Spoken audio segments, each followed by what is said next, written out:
Welcome to the Big Week in Gaming podcast, and yes, it has been a big week in gaming. I'm integot for episode 37 on Sunday, the 28th of March, 2021. As always, I'm joined by the official P3 himself nominated and approved Xbox Hall of Famer and the number one challenger to the mantle of the greatest Xbox RPG player in the world, Swinny. Mike! Hello. I like he's interrupting your intro now, Swinny. And the game-loving, grind-hating, two $1 coffee-drinking, gamer, anti-gamer, and interrupter-in-chief, Mike. Yo! In this week's show, we'll be discussing more big news on the tech behind the Super Nintendo Switch Pro, whatever it's going to be called, our first impressions on Monster Hunter Rise, and we do a Q1 check-in, very business style, integot style, on how everyone's going with their 2021 gaming resolutions. Check-in, more like an interrogation. Yeah, I'm going to put you on blast. I'm going to put myself on blast as well. Hey. Before we start, as always, if you want to reach out to us, hit us up on Bigwig Pod on the socials or bigwigpod@gmail.com. We have a correction, Swinny. I'll let you cover this. I think it was something I said, so... This is the most pedantic correction probably yet of the entire show. No, it's something I said. So when we were talking in our Donkey Kong Country Returns retrospective, you mentioned, did we play Donkey Kong Country 3 last year or this year? And I said, it was last year. Yeah, and I said it with conviction. It was actually this year. It was on episode 26 on January the 10th. I had to correct that. It was annoying the hell out of me. I just had to correct it. And we should just quickly say, just an update on Turtle Rock Studios' Back for Blood, a game that I think we were looking forward to playing, 3-player co-op. Has been... actually, it's 4-player co-op. Sorry, apologies. I was getting confused with the Alien Four game. Turtles. It's not Back 3 Blood. I know. That's what I was thinking. They would have called it Back 3 Blood. It's been delayed from June 22 this year to October 12th, 2021. So, and whether, it will hit that date as well is a bit of an interesting question. There's a lot of delays during COVID, obviously, and people getting up to speed. Mike, what have you been playing this week? Well, your interrogations later on the podcast won't work on me because I have played literally nothing that I can talk about. So you played less games this week. That's good. I've played much less games this week. Many less games this week. Much like one of the two. Yeah, the one game that I did play, I can't talk about it yet. Oh, yeah, that's right. So we should say you're under embargo. I am embargoed. And the review's done tonight, right? That's right. Well, yes. Yeah, I'm gonna smash it out. I finished it. Nice. If it's anything to go by. I actually got to the credits, saw the ending, went back to the main menu. So yeah, I'm keen to review that one. But I'm looking forward to this game going live next week. I'll play it next week. Yeah, when it's released. I think you will enjoy it. Oh, it's a bit of a sneak peek. It's it's certainly no Harvest Moon. No Harvest Moon Run World. Yeah. So that's basically me this week. I had the smallest big week in gaming in recent memory, actually. Yeah. Are you going to continue your very controversial review style about how your dad left the family? Sure. Is that a continuing story in your reviews? Is the dad coming back? Absolutely will be part of the story. I guarantee you it will be part of the story. That's awesome. Yeah. How about you, Swinny? So, I've been playing some games this week, but I'm not going to tell you, Integot. Okay. Tell Mike. Because you're so like, oh, we're going to quarterly review your resolutions. I'm not even... And it's like, I think everything I talk about in the intro each week just feels like for nothing. So we'll see when we get there. Or maybe I'll talk about the games I've been playing this week when we get to the segment later on. Well, I just say right now, so you got to stick to the end of the show because our specials are always at the back end of the show. And I think Swinny is going to have a big argument with me about his resolution. So it's going to be funny. Oh, wow. This is going to be interesting. I want to talk a bit more about the games that I haven't been playing. Haven't? Okay, yeah. Okay, yeah. This is going to be a long list. We all want to talk about that list of games. Yeah, that's like every game in existence. No, some specifically the fact that there's too many games at the moment. It just blows my mind. Not just from new release standpoint, but even for me as, an RPG achievement hunter, just the fact that when I just think over the last couple of months, and I've talked a little bit about this, but there's like 5 games that I absolutely love that all got like Windows 10 Game Pass for PC releases that I just haven't even had time to play. Like your Nier just got updated. Now let's do an instant correction. Play again for achievements. Yes. So Nier not that you have not played any of these games. You've probably played all the games that you're about to play. Nier Automata just got updated with Windows 10. Have you played and beaten that completely? Yes. What's the next game? Fallout 4.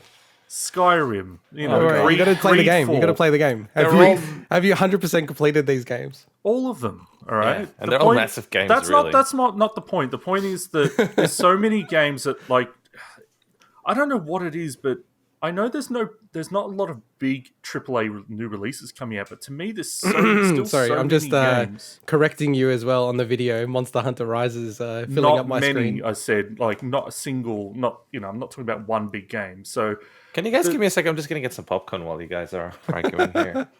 So my whole point with this was that for anyone that is saying that is worried about delays or games, there's not many AAA releases coming out. There's so many games out there still. Like, well, I would like to say Fallout 4 is a AAA game. Skyrim is a AAA game. Nier is new a AAA releases, game. Yeah, new releases. Technically, a new re-release. So you just kind of killed my whole point there. My point was there's not a lot of new AAA releases coming out, right? I know. Because You're right. We know what happened last year, but I just wanted to remind people that's kind of a negative around that there's still so many bloody games to play. So I feel, to me, it's a case of like too many games and not enough life, really. Like there's just no time to play them all. It's just wild for me. So yeah, it's not a new take, obviously, but I think with the COVID shutdowns, studios aren't really used to working remotely.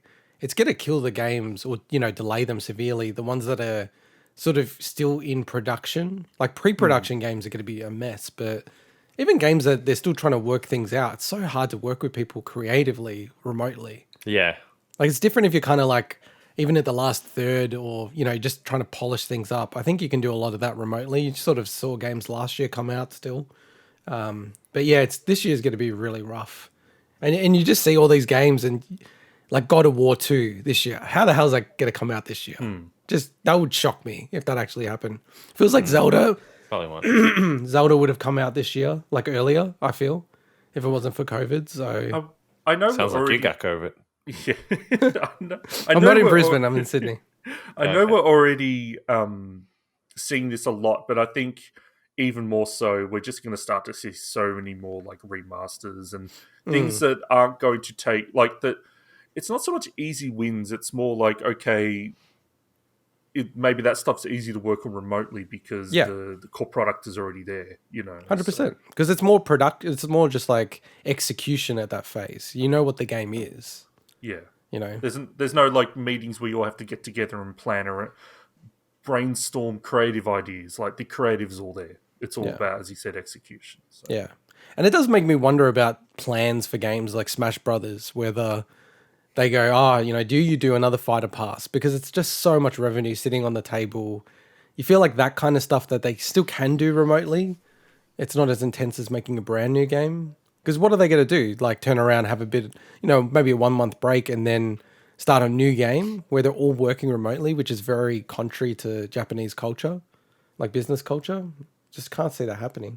So integot, you been playing much? I've been playing these two games actually. So LA Noire, I'm like halfway through, I'd say, and then whoa, okay. Not what case, but what department are you in at the moment? I'm a detective. I just got out of traffic. Okay, and so it's a homicide. I think it's homicide. Yeah, it's really cool. I like how they send you through that with different partners. I just really love that idea. It's a cool game. I'm really looking forward to us talking about it. It's a very, very cool game. Same. And in a way, like still kind of, like I don't want to say too much, but it's just, you still don't really say games like this in this style, what they're doing in this game. It's quite interesting. Yeah, and it's really mature. Not just maturity in terms of the cases, people dying and stuff, obviously. But just the maturity of the topics that they cover. It's actually shocked me, dude. It's extremely shocking.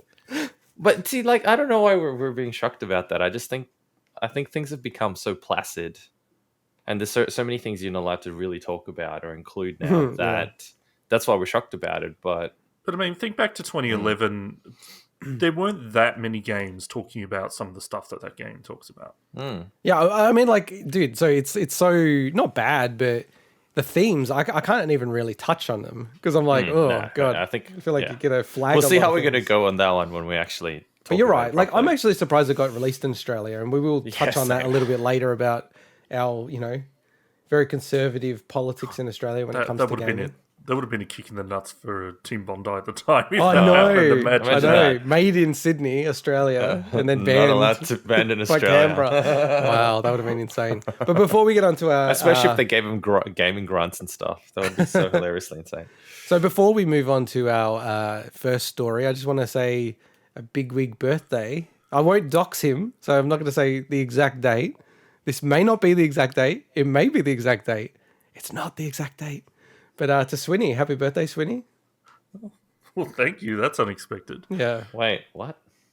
And Mike's like, Mike, you've known him for like 20 years and you're like, wait, is his birthday coming up? What's going on?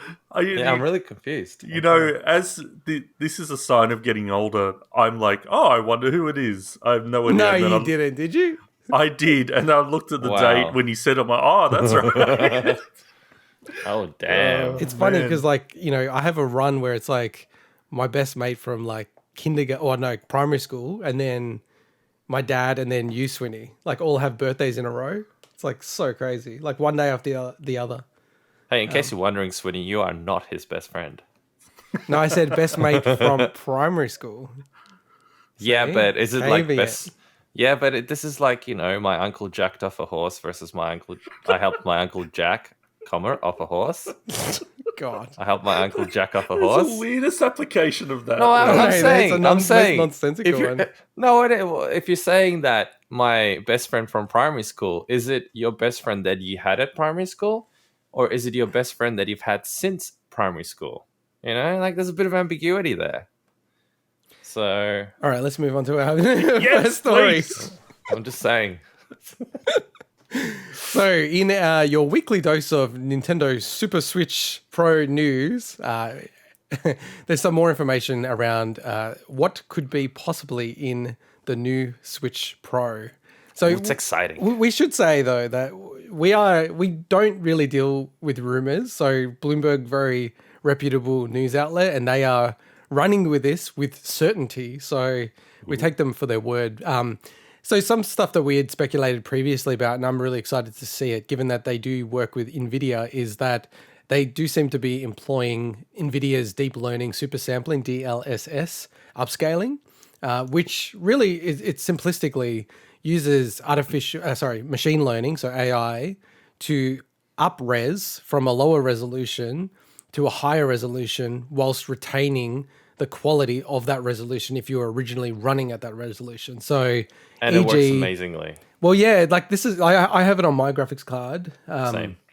Mine was the first series that actually had it. So the 2000 series of NVIDIA chips, and even the 3000 series are even better, and the driver support's better, but it is pretty amazing. Like you'll see, a game that, is running at 720, upscale it to 1080, and it runs like it is running at 1080 if you ran that natively, but it's running at 720, which means you get a lot more frames per second. Quick question with that: does it actually impact game performance at all? No. Wow, so it's all on crazy. image. Just a resolution thing, yeah. That's So I used it quite heavily, if you could say that, on Cyberpunk, and I was blown away at how well it ran. And when I say impact, With I'm the high not settings. I'm not saying like upscale frame rate. I'm saying does it like cause frame rate stutters or anything?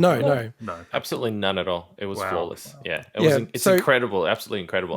What it can create is artifacting, like strange artifacting. Yep. And that's just the nature of the machine learning stuff. But that's, I think, like I haven't noticed it. I'm the same as you, Mike. Any game on my noticed PC. it. Oh, you have? Interesting. Yeah, absolutely. So stuff like the I noticed it on a few things.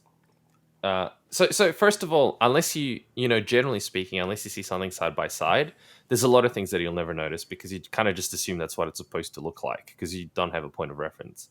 But one thing that I noticed that was a bit weird were some of the effects from the holographic heads-up displays on guns. Oh, yeah. Yeah, you notice artifacts and stuff that I sit there and I think that doesn't seem right. And if you switch it off, you can see that it actually fixes it. So Okay. there are certain things like that which aren't they weren't not like deal destructive by breakers. any means. Yeah. Oh, absolutely no deal breaker whatsoever. But it certainly was something that you noticed. But it's in the minority. Like overwhelmingly, I was blown away how well it worked, to the extent that I could run the game on practically mostly the higher settings without ray tracing on a 2070. And it might not seem like much, but being able to run everything pretty much maxed out at 1440p upscaled resolution technically, so probably would have been running at 1080. I was still pretty impressed. Like I was super happy the way it works. So having that on a 3DS would just blow me away. It'd be so sick. A 3DS. Wow, that 3DS. would be really I was saying a impressive. Switch. Man, I've had so little sleep. On a Switch, it'd be really impressive. Yeah, and we should say it's not on every single PC game. The PC game has to support it. That's right. Yeah. So it'd be really interesting to see what that means for the Switch going forward. As a previous report said, we're talking about a 7-inch OLED screen. That would be 720. So I'm actually really fascinated to see if DLSS kicks in, maybe runs games at 540p, upscales to 720, but then hopefully targets more of a 60 frames per second. Fingers crossed. Hopefully, but I'm also hoping that you're probably about to say that too. It's going to have 4K support. Yeah, that it'll have the 720 or 1080p, whatever it can run, upscaled to 4K, and then upscale it to sure. 4K. Yeah, that's the only way it would actually work, I think. So, and the other one is, and we should be clear about this. This is more from Bloomberg's intelligence unit around because they have relationships with the supply chain for Nintendo. So their estimate is that they would expect an increase of $50 to $100 on top of the current Switch pricing. Now, if we convert that into Aussie pricing, we're talking about a Switch being anything between maybe 500 to 575 Australian dollars. I think that's pretty reasonable. I think the thing that we might get a bit screwed about is that the exchange rates when the Switch came out versus now, like the Aussie dollar is strengthened. So maybe they want to just add the differential straight on top of the 480-ish RRP price in Australia, which would actually bump it up closer to 600 potentially. And they're very adamant that it's going to be a holiday 2021 release. We should also just flag that in another report that they had, Nintendo's expecting flat to rising sales of Switch hardware, which is pretty bloody impressive given they sold so many in the last fiscal year. And also an extra 50 million software sales, up to 250 million software sales. So did Bloomberg say something about them having like unannounced marquee titles that would drive this, which I can understand if they're expecting this together with, this new model plus these new titles. When they say marquee, do we say an Odyssey 2 or something, because what else is there that they haven't already announced? It has to be. I would expect it to be Zelda and Odyssey 2. So, and we're just to remind everyone, it might not be 2021 because Nintendo's fiscal year runs from the 1st of April to the end of March 2022. But, I mean, like if you're looking at the timeline of Mario games, I think we are due. Like they don't take as long on average as Zelda games. And especially if they create like an Odyssey 2, you'd think they'd use the same engine and maybe make a few tweaks. So like when you're looking at Galaxy 2, it wasn't a huge amount of time between those games. And then factoring in for COVID, I think it makes a lot of sense. I think it'd be amazing if they had those two games coming out within the next fiscal year. Just going back to the DLSS thing quickly. So from what I understand, and I'm definitely not technical in any way, the NVIDIA Shield had upscaling as well, but it wasn't using DLSS. It was using I don't know what it was, if it was like a lower form of the technology or if it was a more basic application. So do we think that is 100% actually that specific like technology to DLSS, or do we think that some people, it might be something a bit lower end? I'm just thinking like the Switch, like this is still not, it's not going to be the most powerful console, even chipset, even when it's upgraded. So I'm just wondering, like, does it make sense for them to do something that's a bit more proprietary? Well, I mean, so we should say just about DLSS. it's proprietary to NVIDIA, which NVIDIA supplies the chips for the Switch. So that's honestly just a coincidence. Like that's just a lucky coincidence for Nintendo, to be honest. But I mean, with Nvidia's own shield, I'm on the article that's explaining how the shield upscales, and I've heard previously that they don't consider this DLSS. This is a different form. Yeah, that was using AI still, but Mike probably even knows more than I do about this. But the original iteration of DLSS, and I've seen it actually on my card, was very poor. Actually, it barely worked. So it gave you maybe, just. The easiest way to think of it is just say you're targeting 1440p on your PC. It's like, are you getting more frames per second for roughly the same look of the graphics? Yes or no, right? The original version of DLSS was only giving you like maybe 5 to 10 frames a second if you're lucky. And then there was a lot of artifacting. So, you could even argue it didn't even look as good. Whereas the current iteration is more like 20 to 30 in some cases. Yeah, no, massive. I'm just trying to understand how the hell they're going to get this to, even with the price increase, and like together with the chip shortages around the world or whatever they are.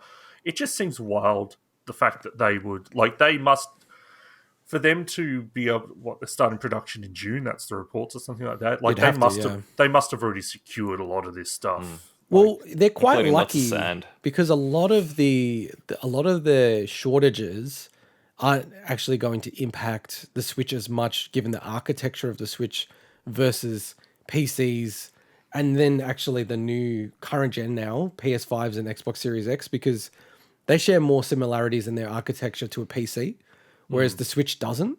The Switch is not running like on an x86 or an x64 style architecture.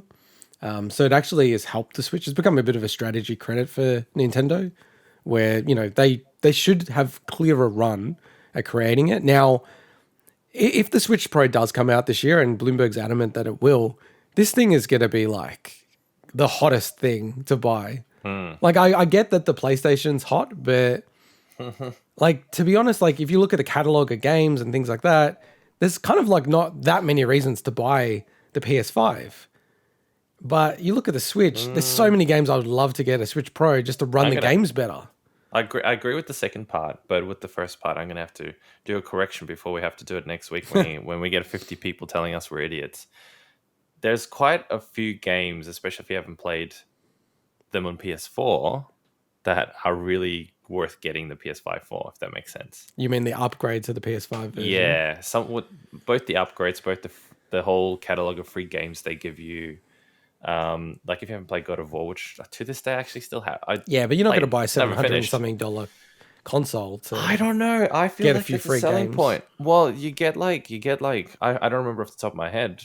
Correct me if I'm wrong here, but it's at least 10 plus the new ones the new ones that just got released, including Horizon Zero Dawn that was available. You get a catalog of really solid, awesome, top games, not just, for lack of better words, shovelware or anything like that. They're like really top games.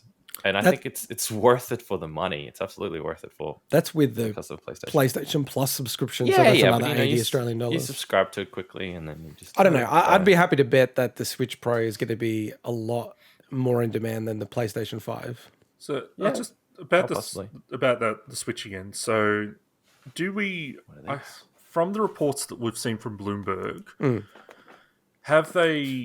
do we have an indication that 100% this stuff will be within the actual Switch itself, or if some of this technology will be in the dock?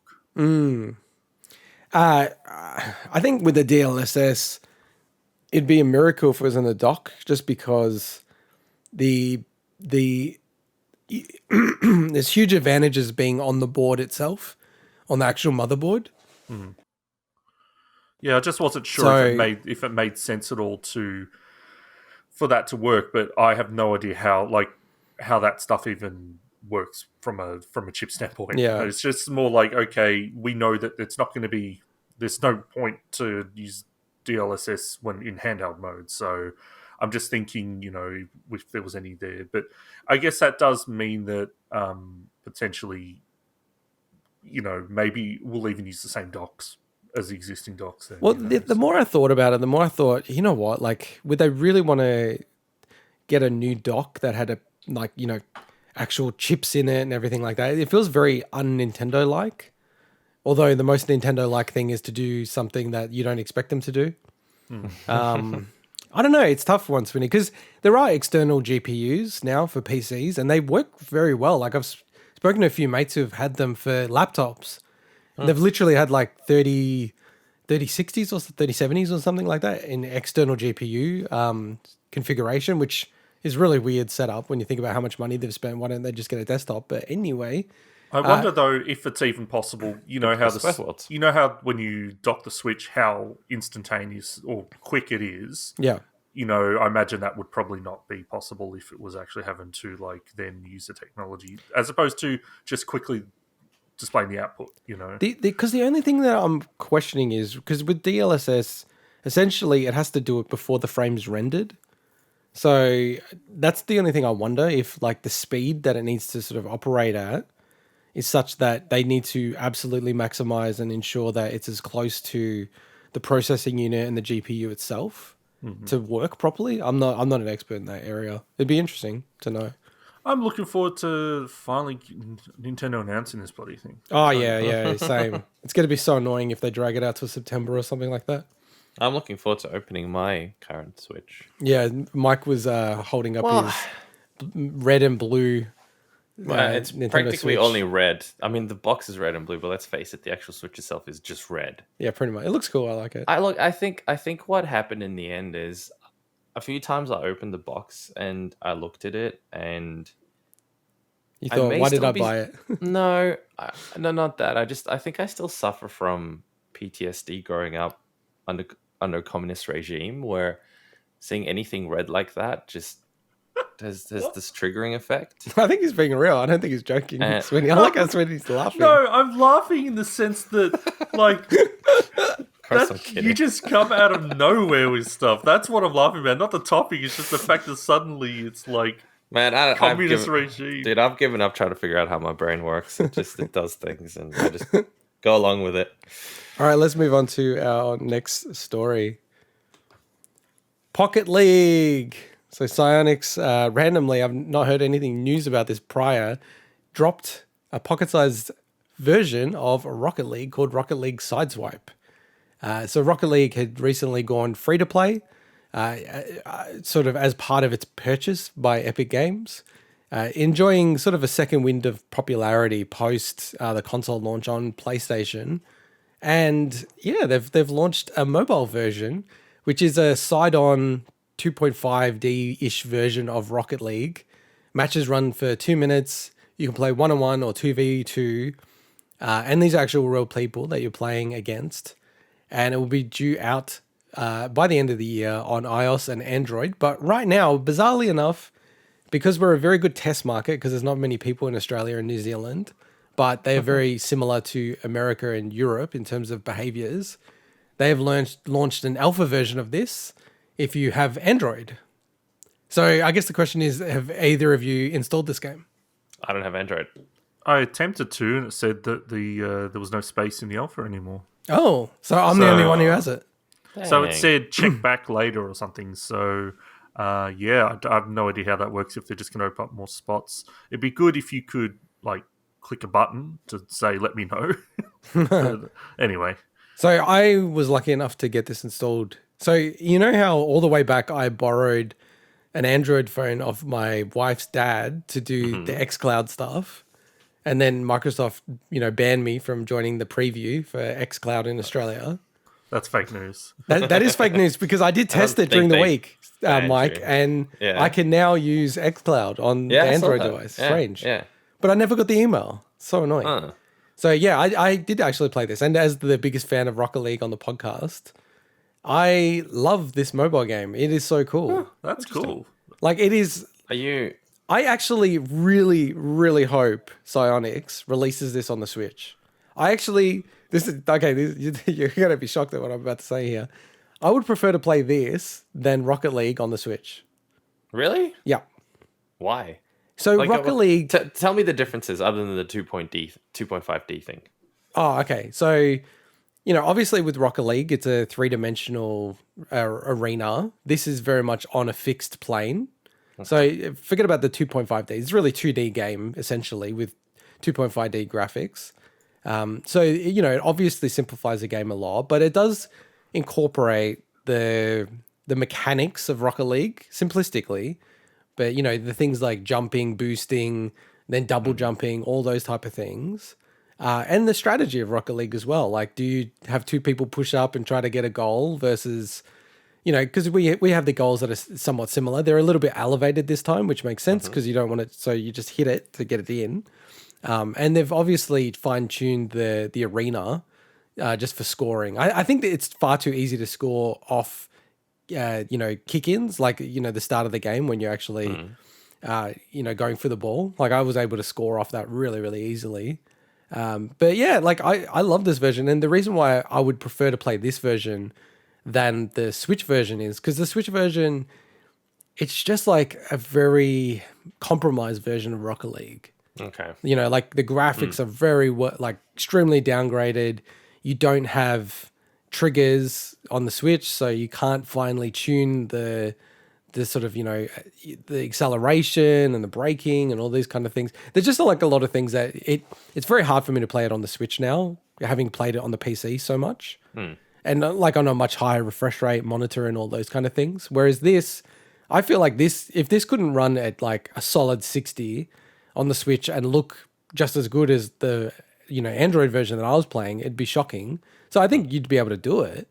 The only thing I don't like about this is it's a mobile game. So you've got the traditional mobile controls, which is like an on-screen analog stick and, virtual on-screen display buttons, which I just absolutely hate. You had one of these that I already talked about last week. Well, that won't work. Which will probably not work. Yeah, they don't. I actually checked that because I was going to map my DualShock. Oh, yeah. And I would love to do that. Like, if they actually release this on iOS and allow you to use a controller, I might actually play this a bit. But I think it makes sense for them not to have something like that available in an alpha because they really want Correct. feedback on the touch controls. 100%. Yeah. I totally agree with you, Swinny. Plus, in a game like that, the slightest advantage can make a huge difference. Yeah, true. But then you get ranked up, and this has rankings as well, just like Rocket League. So, bronze, silver, gold, etc.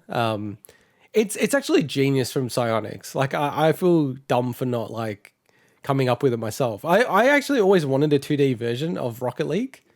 And there are some crappy cartoony versions of it. Because it's just, to me, like on the Switch, it's like the perfect console for it. I hope to God that they release this on the Switch. I would love to play this. Is there the ability to say, what a save?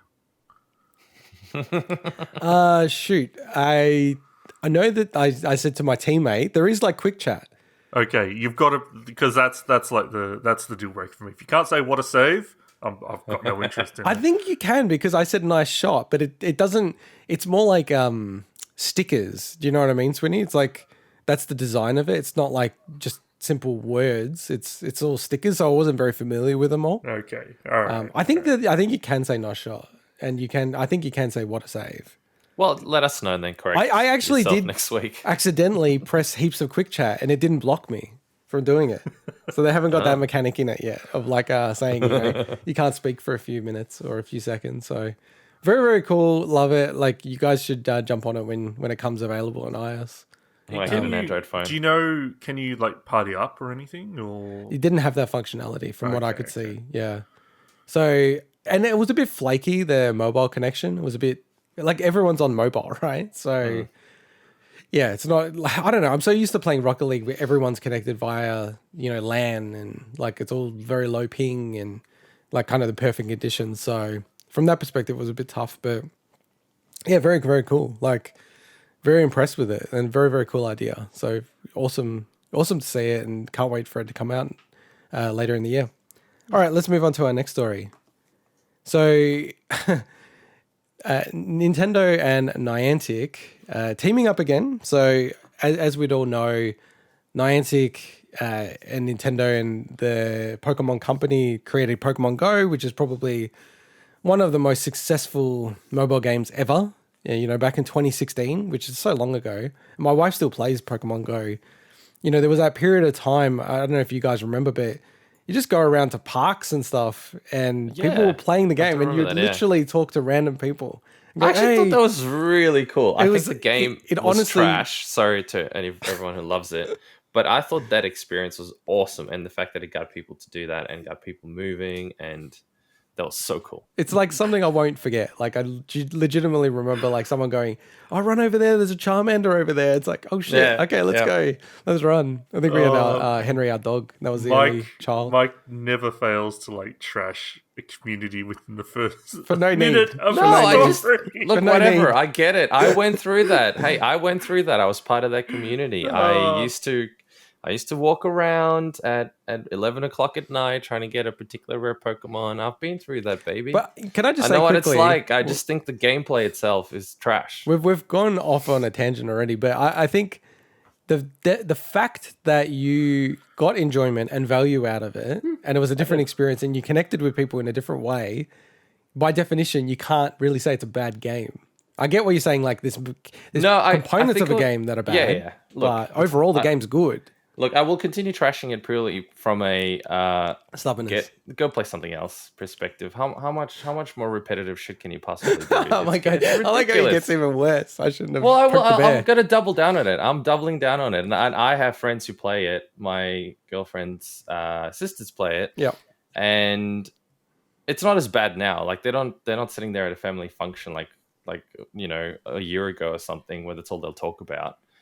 I just think there's so many other games to play. So many other games to play. The technology is very sound, and that's what the point of this story is at Niantic. Yeah, let's go back to that. Yeah. So and we should just flag as well, like Nintendo's partnership with DNA, which had been creating the other Nintendo franchise games on mobile, has obviously not been very successful. They have not found it to be a good revenue stream for them. And Pokemon Go is literally making billions of dollars. So yeah, Niantic and Nintendo are going to team up. So they've created a new studio, Niantic Tokyo Studio, and they're looking to create a Pikmin AR, augmented reality app, which encourages people to walk more and make walking more fun. So the app is actually planned to be released later this year. You can pre-register at nianticlabs.com/new apps sign up, which I could imagine is going to be insanely, oversubscribed. I just got the question for you guys, and maybe with you, Swinny. And another AR game, we've had a few AR games and we've covered some that have actually died or dying. And they've picked Pikmin for this. Like, what are your thoughts on it? I'm going to give this one to Swinny. So just really quickly, I said to Swinny. Well, you said both, and then you said Swinny. Just real quickly, I actually think... Go ahead, Mike. I think the concept behind it and getting people to walk is freaking amazing. And I know I trash parts of the game, because I've said that a few times now, but I actually think the concept itself and getting kids and people in general to go out there and actually exercise and walk and explore and see different things and catch up with people is freaking amazing. It's you mean really, a Pokemon Go? In any game, I think like it's then just about get something that draws people in and get the gameplay down pat. And they have been doing that. Don't get me wrong. That's why they're making billions out of this. So I think that part is absolutely fantastic. So over to you, Swinny, because you're the expert in Pikmin. Wait, no, I'm not. Yeah, you are. I used to play Pikmin since he's not the expert. Days. He's not the expert. Well, I'd like to think he is. He's been playing Pikmin since, oh gosh, I was born probably. Okay, well, just like you're going to get ahead of that correction, say Pikmin was launched on the GameCube. Anyway, yeah, it's not even that old. So yes, so I know, but that's what I said since GameCube days. I'm kidding around. Obviously, it's not that long ago, but it's a while ago. Okay, so this is a great idea.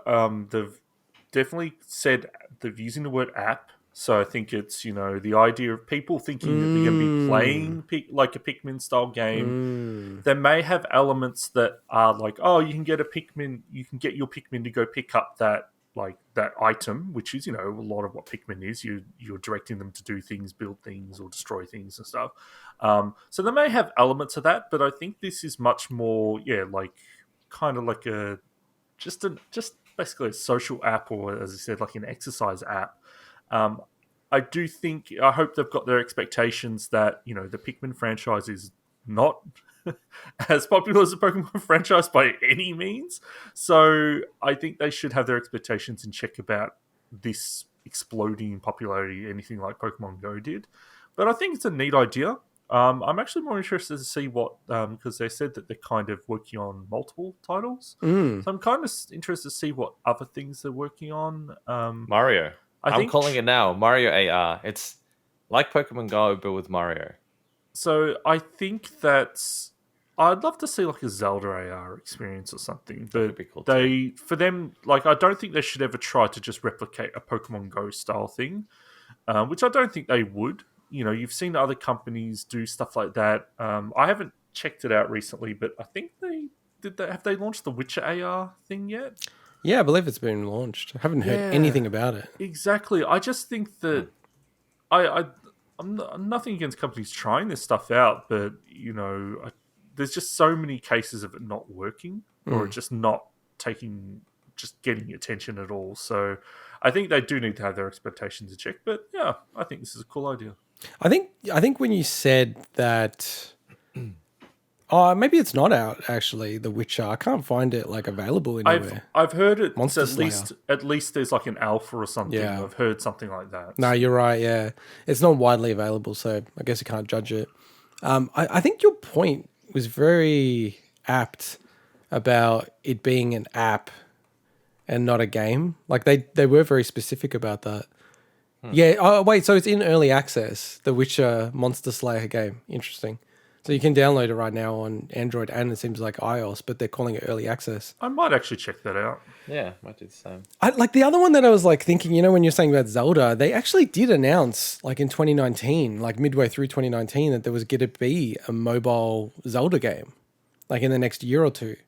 Like I think even Nintendo announced it in the fiscal, so in their like investor disclosures. God, I hope it's not a bloody gacha game. Like, well, I don't think it's going to happen, to be honest. I think after all the games haven't done that well. I honestly haven't liked any of Nintendo's mobile offerings. I know a lot of people do love like Super Mario Run, and quite a few people like Mario Kart Tour or whatever it's called. But yeah, Mario Kart Tour. When you start throwing like Nintendo, I know Nintendo are not beyond some dodgy pricing strategies and we'll stuff, talk about right? that in the bargain bin. Yes, but to me, mixing that in with the mobile monetization practices, especially the gacha ones, it's just where it just really, I'm like, that doesn't feel very Nintendo-ish to me. It just feels wrong in a way. But I mean, I got to pull you up there for a second because, Super Mario Run wasn't a gacha game. No, I'm talking about like Fire Emblem Heroes and Dragalia Lost. Yeah, Dragalia Lost and Mario Kart World Tour had gacha stuff. So, but that's the challenge, right? Because those games, Dragalia Lost made 10 times the amount of money that Mario Run made, and people hated the monetization of Mario Run. Whereas I will fight you on that, dude. I thought Mario Run was a very, very good game, very, very good game. Yeah, I'm just not I played it. It just didn't interest me. That's all. So, but have you played it through, or just like a short amount? Short amount, but I think it's just not. It's not the kind of game I want to play on a phone. So. Sure. Yeah. And look, I'll give you that. Like, I do feel like, someone had been tasked with make a Mario game, like an actual Mario game on mobile. Whereas you need to make a mobile game, and that's where Pokemon Go is a mobile game. Like first-class citizen mobile game. Whereas, I feel like Mario Run was really like, how do you jam in a new Super Mario Bros. Game onto the mobile and work with those controls, which probably not the right game for mobile. But it was a really good game. It was worth the money, I thought. But look, I always get into this pattern, though. I always end up downloading all of these games. We'll see how that goes. All right, let's move on to our next story. While I think Mike is dying online, like I'm good. I don't know what happened. You've been dropping off and on, Mike. Yeah, maybe because I don't think it has anything to do with it, but maybe it does. because I tried to grab The Witcher Monster Slayer, which is available on iOS, by the way. Yeah, I think that's why. So that's probably why. Just behind the Apologies, scenes I for didn't everyone. We think about we that. actually literally before the show starts say, okay, make sure you don't download anything, make sure you don't do this, and then Mike downloads then something he just live on the goes and does show that. and then What an goes idiot. offline. I know, what the hell? All right. Like, Beautiful come on. segue, Mike. We're moving to the next story, which is about PAX.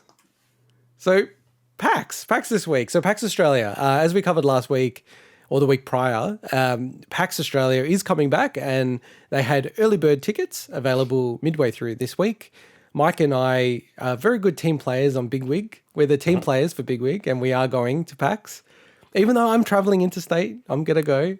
Not having a go at someone who wouldn't want to some go, unnamed potentially. hosts that may be having their birthday soon or today, Don't know or who. don't want to dox them, but in this vicinity of the show, may not want to go just yet. Anyway, so Mike and I tried to get tickets. They were good. They actually said the exact time that they would be available. I like that. I don't want to spend all day We were there. monitoring the site. I got about halfway through the form, and then Mike actually said, "Oh, it's not working for me." I'm like, "Okay." And then I'm typing in my details, go next, and then bang, it just goes down. And it seemed like for 99% of people, the site failed, crashed, and just had this really weird error message. Like, that also, by the way, didn't give me a lot of confidence in them handling my financial information. Yeah, exactly. It was First like thing that came to mind as well. Like, do I really want to give them... salon.com.au or something like that, Yeah. or Info Salon. I was like, what is this site? What are they using? And yeah, and their whole site went down, like from the ticketing perspective. So neither of us could buy tickets, and they have confirmed that the tickets will be available at a much later date now. So I'll just quickly read their statement. So the ticket platform wasn't equipped to deal with a higher than anticipated demand for PAX Australia 2021 badges, and the ticket platform provider is rebuilding the platform from bottom up to ensure it can comfortably handle the traffic. Tickets will not be relaunching this week. And finally, at least 24 hours notice ahead of the relaunch of the PAX Australia 2021 tickets. Oh, wait, and rebuilding it from scratch. How are they going to rebuild bottom it from up. scratch? So From bottom up, please. They're coding That's not it going to in happen. Ruby It's and going to take like a year at least, especially in the current environment. What the hell? Like this? Obviously, I didn't go through the process because I'm the unnamed host that was mentioned before. the non-team player. Go on. But this, they're not new to this. Like, No, I know. Yeah, and It's they're just not a- new to the fact that this shit's been happening recently. A lot. And there's surely not that many people who are buying tickets. Like, I grant there's probably, thousands maybe that were trying to buy tickets. But that shouldn't crash the site. I don't know if it's that. I actually don't know. That's the thing. I don't know how many requests they would get, and I don't know if there's a way to measure that. Well, I'm just, Maybe they did have a lot. Maybe they did.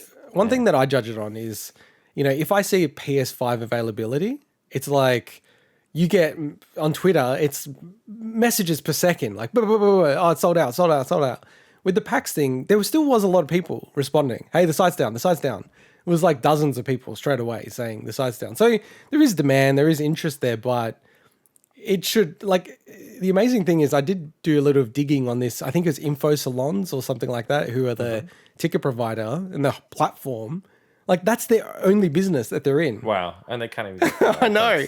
How's If that that's possible? the case, I wonder- don't know, but if that's the case, wow. this is just a complete just shot in the dark Yeah. and conspiracy theory for me. But I love it. knowing that last year that they wouldn't have made any money because PAX didn't run, They would have lost money, you mean?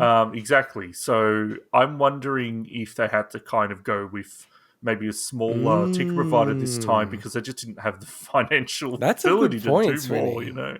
Potentially, but I think they also probably thought. That's a good To be point. fair in them, they probably also thought there's going to be less attendance. More people are going to be hesitant about going to this thing.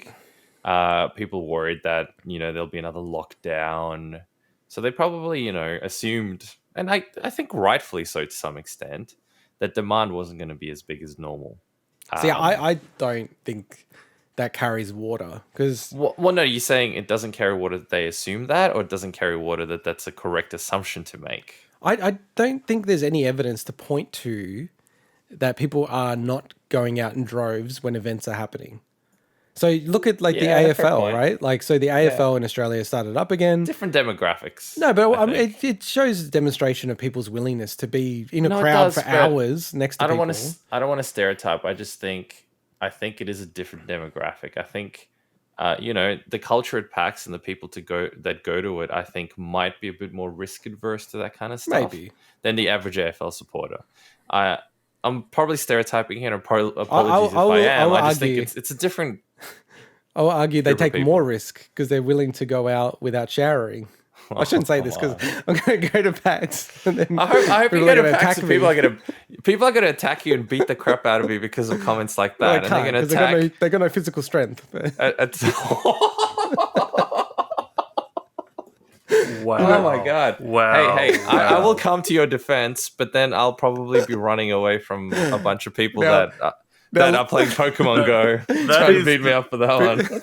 That is just savage. Do you know it's going to be funny if people listen to the whole show and when we cover when I put everyone on blast for the New Year's resolutions or the gaming resolutions, because I've got an update about my physical fitness. Because one of my things was playing Ring Fit every day, so I'll park it and we'll talk about it then. Because I'm keen to my hear this. insult is not going to make a lot of sense later in the show.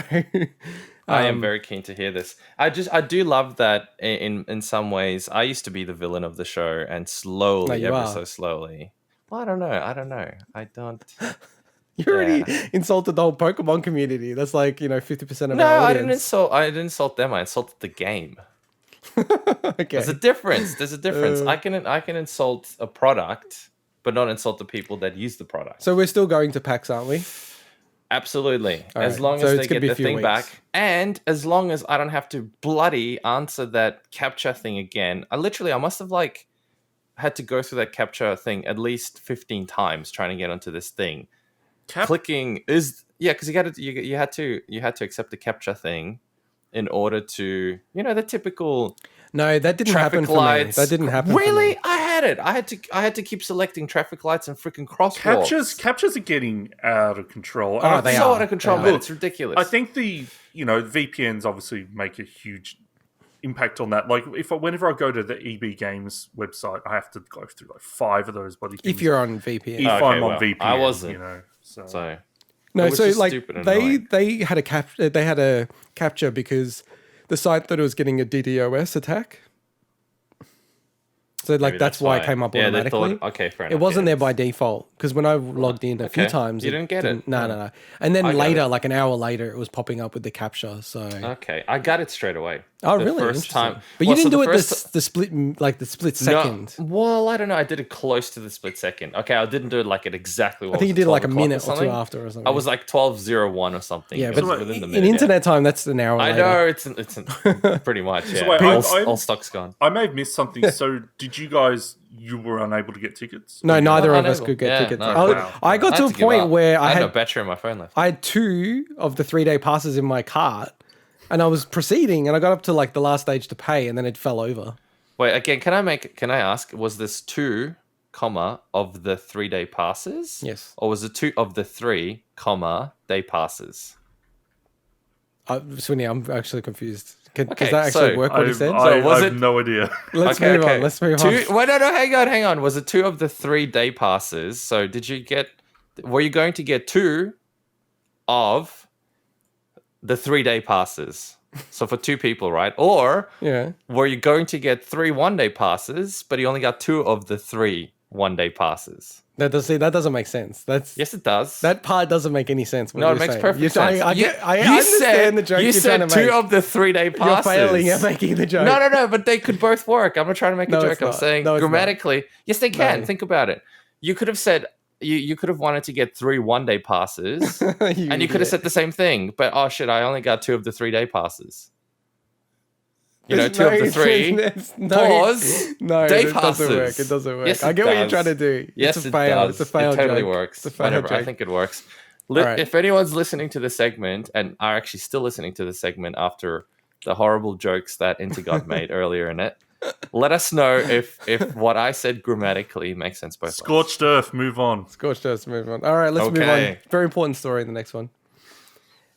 So I should provide the proper context here. So in Australia, there's been a bit of a Me Too movement that's kicked off in Canberra and around politics in general, mostly revolving and starting around Brittany Higgins, who reported a sexual assault in Canberra, so in Parliament. So literally the equivalent of like the White House or something like that, or the House of Reps.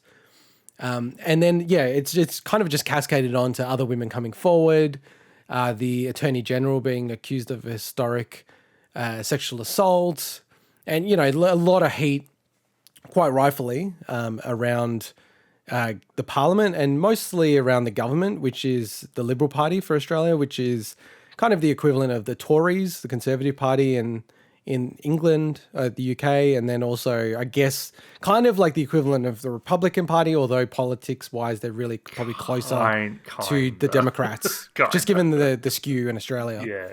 But, you know, they are the right, you know, more conservative party for Australia. But like I said, they're pretty much very similar to the Democrats in America in terms of their ideology. It always confuses the hell out of people on Reddit when they hear the Liberal Party in Australia. Yeah, that's true. That's true. But I also don't think it's as consistent in terms of policies and stuff as it is in the US with the split.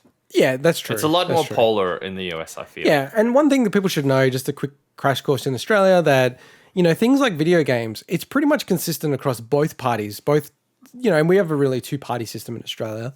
Both parties are very anti-games, reality-wise. Like, neither of them really fought to change the rules or really relax the rules around video games. And video games have always been, like, attacked in Australia, much, much more than in America, like, where they had been attacked, but games are still being released and with R ratings and, you know, no issues about refusing classification, where that happens all the time in Australia, even recently with Disco Elysium. So this week, our Home Affairs Minister, who probably will likely be the Defence Minister shortly, actually came on the attack. So basically framing this whole argument around something other than the men involved in what they were doing. And I'll just do a quick excerpt. So he was actually chatting to Karl Stefanovic, who, like, actually Americans might have seen Karl Stefanovic on YouTube. There's a lot of funny clips of him, but he's the host of the Today Show. So it's a morning show. And essentially, Peter Dutton did call out that just talking about teenage boys and girls and TikTok, but the passage that we're interested in is where he said, if you're playing Grand Theft Auto as a 13-year-old boy, and lots of teenage boys will do, you can go in that game, not just, you know, drive cars recklessly. You can go for a lap dance. You can go and shoot police. And so we need to have a broader conversation about the influences on those young boys, both in a family setting and a societal setting, and particularly online. So I'm going to let you open up the batting, Swinny.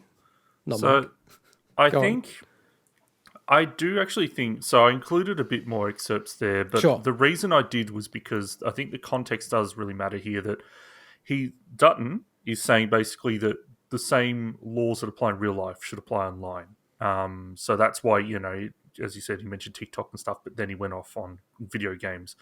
Look, this is an absolutely ridiculous statement. I understand the sentiment that he's putting across, that, you know, that they, you know, that we want to teach the right values to, you know, to young boys and young men about, you know, treatment of women, but to then link it to video games, I mean, look, this is just it's a broken record at this point. You know, we know that there's been countless studies, especially more so on the violence standpoint. I don't know much, you know, if those studies cover treatment towards women, you know, the fact that you can go to lap dance in GTA, you know, does it have any impact? Look, when we're talking about media in general, you know, I think something like a Nicki Minaj video clip, you know, like, to me, if you're going to be talking about anything, you should be talking about that kind of stuff. But that's just my take. So, yeah, you want to go, Mike? Because I'll go on a long rant otherwise. I could go on long rants as well. The only thing I would say, and this isn't in PDD's defense or anything like that, is it's not like he came out and said, that's it. You know, this is absolutely the reason why this is happening. We need an inquiry into this thing. We need to spend millions of dollars looking into how video games are creating a whole generation of absolutely violent boys, blah, blah. It was like one comment that, of course, is going to be taken by the media and pasted everywhere because, you know, we're in the industry of gaming and we talk about gaming. But I don't think it's necessarily, he's not going to go out and all of a sudden have an inquiry. It's just a comment that he made because of, I don't think, I don't think he's an ignorant guy or anything like that. It's just, it's one of those knee-jerk reactions where you just talk about one thing, link it to another thing in a passing comment without necessarily, making a big deal out of it, if that makes sense. Yeah, but this is not a random thing because ScoMo did raise No, this it's as a thing that just comes here and there. It's just no, a but thing that they say. this is a tactic that they're using. But a tactic towards what? A tactic to pass the buck towards something else? Mike, it's 100%. your favorite thing, Mike. It's look, shiny thing. Yeah, I feel like it's that. But I feel like they're not deflection. actually even going to bother going and seriously looking and addressing anything that they talk about. It's not like they're going to do an inquiry on how video game violence affects kids. I guarantee they're not going to do that. I wouldn't put well, they past might, them. but I highly doubt it. He's raised We'll it see. before, Mike. He's raised it I before. know, but they just raise a lot of shit before, and nothing ever actually seriously gets done about it, if that makes sense. But hey, if you really wanted to, start correcting the guy and whatnot, well, you need to address the reason why does a 13-year-old boy even have access to a game like that that's rated R18? And he actually kind of did, at the very start of the, and this is where I think context is also important, Swinny, and you did have a bit about that, where he said that for teenage boys, it's incumbent on parents, first and foremost, to make sure that we are teaching them the right values. And I think, either it's inconsistent or he doesn't quite connect the dots, or he is actually connecting the dots, but not really saying it properly, that a 13-year-old boy probably shouldn't be playing that game in the first place. Yes, connecting the dots that all of a sudden every 13-year-old boy that's going to play Grand Theft Auto is going to turn into that's absolute bullshit. I think the three of us used to play those kind of games when we were about that age. I played Duke Nukem when I was, 12 or 13 or something. Do I go around harassing women and, Go around the killing street, people and shake doing it, baby. shit? I've got images No, from I do PAX not. to prove that you do. Like, it's ridiculous, and I think it's the same with any of this. Oh yeah, sure. I think it's a minority of people that are causing those kind of issues, and I think there is no, from everything I've seen so far, there's no direct link to say that a person that plays violent video games or whatever ends up being a certain way. I've seen way too many examples of the complete opposite, or the fact that there's absolutely no correlation between the two. What it ultimately comes down to a lot more is the nature of a person and the family they grow up in, and the fact that maybe they're more likely, and this is completely hypothetical, I got no stats to back this up, that if they're in an environment where they're allowed free reign to play whatever the hell reckless game they want, killing people and pedestrians and whatever at age 9 because their parents don't give a shit, maybe there's a bit of a parenting issue going there as well. You know what I mean? It's such a, what pisses me off in the end is that people are making these comments without substantiating anything. Like, there's no real research that's been done to link one with the other. It's just a knee-jerk reaction, and I think, as you guys said, it's probably just to distract from other things. Yeah, I think, like, Integot, what do you think? the key thing here is, and it's absolute bullshit, this line of questioning and then also trying to draw the attention away from the root cause, which is a massive problem in politics around power and like in general in workplaces. But the stories I'm hearing, and again, at this stage, they're all allegations. Like, we have to acknowledge that I'm a really big believer in the Western ideals on law and order and how that works, and that someone should be innocent until proven guilty. And I'm actually a really big believer in that. And I think that's really important. And I'm very afraid of where people are going with just, kind of canceling people or, kind of treating people as if they are guilty of something, even though they haven't been charged. Unless you got photos of them. Correct. In the offices with pieces out. I know that's Winnie, right? And yeah, but even that, and there is also another element where when you have 20 women come forward, well, the balance of probability says this person's probably done it, right? But I still believe in the legal system. But in this case, it actually fucking pisses me off where they have issues internally. They have issues around how they're treating women. They have issues where in Canberra, and this is very rare for Australian business culture. You can't just fire people for no reason in Australia. It's very strong pro-employee laws in Australia, but for whatever reason in Canberra, there's a no-fault firing policy where, as a minister, you can just fire anyone in your staff for no reason, right? So what kind of like power dynamic does it create there where women, even in the hypothetical that they are assaulted, well, they're kind of a bit like, well, if I report this, it's going to cause issues, and they could just get rid of me and say it didn't happen, and it's a he said, she said, and I'm gone. And it's actually, there's no recourse for them to actually say, hey, this is wrongful dismissal or anything like that. So they've got a very sick culture and structure in Canberra, and for them to turn it around and talk about Grand Theft Auto and then youth culture, which is always just a BS argument. I mean, it's the same kind of argument that people make about immigrants. It's just a lazy argument without much thought. It's appealing to the boogeyman out there. It's appealing to conservative people. And by the way, I'm probably a conservative person, right? And I'm a filthy immigrant, so... I'm very careful about what my kids see and don't see. I don't even let my kids really look at YouTube because YouTube has a lot of unfiltered content, even for kids. Yeah. There's a lot of stuff there that I think is inappropriate, even for when it's designed for 3-year-olds. I don't think the messages are right and all these kind of things. So... personally, unfortunately for my kids, I probably wouldn't let them play Grand Theft Auto when they're 13. And, maybe that makes me a bad parent. I'll just accept that. Why would it make you a bad parent? Well, some people think I'm too strict, but parking that, that's a personal parental thing. Now, the next step of it saying that, hey, whatever the laws are of the land, they should apply online, almost getting to a point of saying, video games must follow the same laws as the law of the land is one of the most insane and scary and chilling things I've ever heard. Like, if you apply that to movies and TV shows, you basically cut out, it feels like 90% of the content out there, and you're just left with the Christian channel. Oh yeah, you'd be Peter left Dutton with nothing. would love. Absolutely, and I think games are an artistic expression in many ways. Okay, maybe it's hard to say Grand Theft Auto is an artistic impression. Well, it is an artistic expression. But it is. It is. In its own way. But the part that I don't get in any of this is, did he actually try to link what's happening in Parliament at the moment? Of course he is. That's the whole point. How many ministers and people in Parliament are playing that game? Peter Dutton loves to play GTA. Well, that's what I'm saying. Do they the only way themselves that his play argument GTA? Makes any sense? Are the people who are accused of these alleged Christian Porter is a mad GTA. He plays GTA online all the time. I forgot that. He's like the number one GTA player in all of Oceania, is he?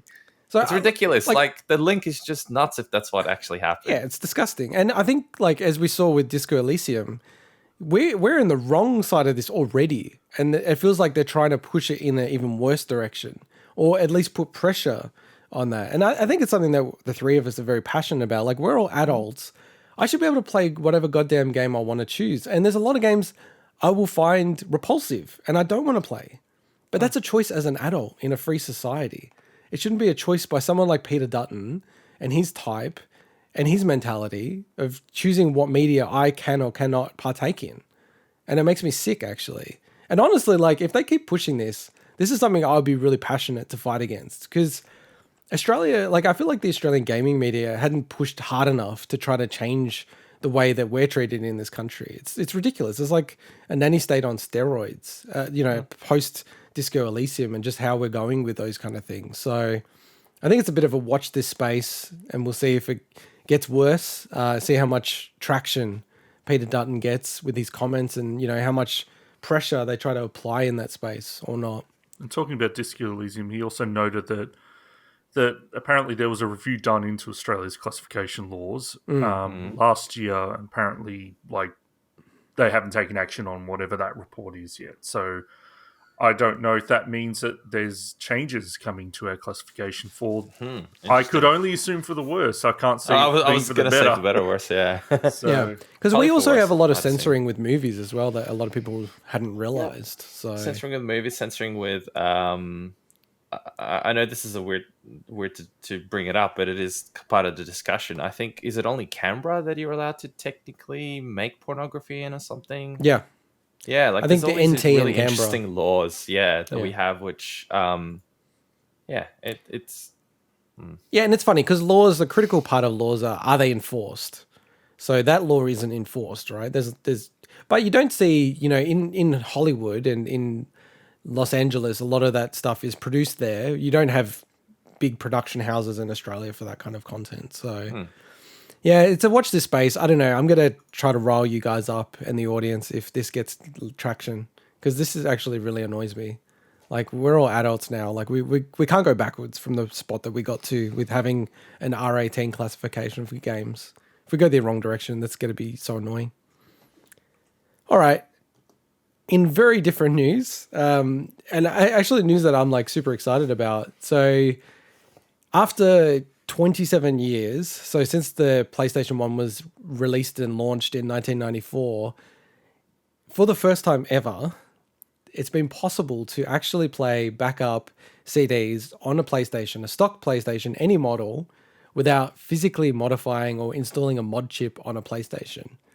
Now, for me personally, like why I find this really interesting, I was actually looking at getting a PlayStation to play Symphony of the Night and a few other games.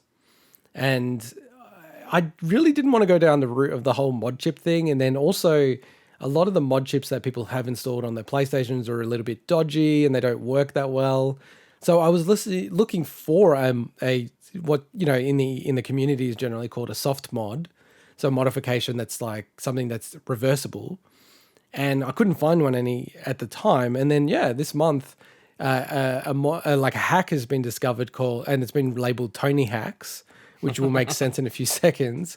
So an ability to play backup games without a mod chip. So I won't go into the crazy sort of technical depths of it, but essentially what was discovered, and it had been known for some time, that certain games, when they're accessing the memory card of the PlayStation, they don't have proper controls around the memory that's getting written in. So it will take whatever's in the memory card and won't do any checks on it. So are you doing executable code? Are you doing anything funny in there? So generally, like when you're hacking something, what you want to do is, because there's layers essentially of permission, like simplistically, if you want to think about it like that. So the best layer of permission is the bottom, which is like root access. You can do anything with the system. And generally, when you're talking about systems, you're living in the user space, which is like the highest level, which is very protected. You can't just run whatever code you want. You can't just manipulate the memory or do anything. So in general, hacks, what they're trying to do is they're trying to leverage, problems that people have introduced with the user code, and then try to leverage that further and further and get further down into the code. So essentially what they did here was, and it's quite clever, they wrote like specific code and like a payload into the memory card itself. And then through the character creator, so Tony Hawk 2 and 3, and there's a whole bunch of other games that do this, when it tries to draw the data for the character from the memory card, it actually has got code in it. And then the PlayStation just executes it because that's what the game says to do without checking. And the cool thing that they do is they do this crazy thing where they discovered that these actual CD drives, and it's the CD drive that's on every single PlayStation 1, so including the mini model that they released, that I am now hunting to buy. So with the mini model, with all the CD drives, you can send essentially like a machine code and assembly instruction to the drive itself and say, turn off copy protection. And then it would respond and it'll go, okay, cool. And then you can take the disk out and put in like any other burnt backup disk and play it. And this thing is really cool and I love it. And it was covered very, very well on Modern Vintage Gamer, MVG, a very cool YouTube channel. Australian, so, I believe. Yeah, he's Australian living in the States, I believe. Very, very cool channel. He covers a lot of stuff that I'm really into that I don't see a lot of other coverage. And yeah, like I legitimately were looking for two things.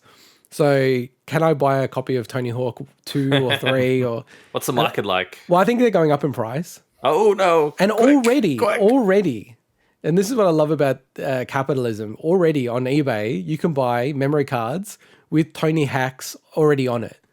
So you just plug it straight in.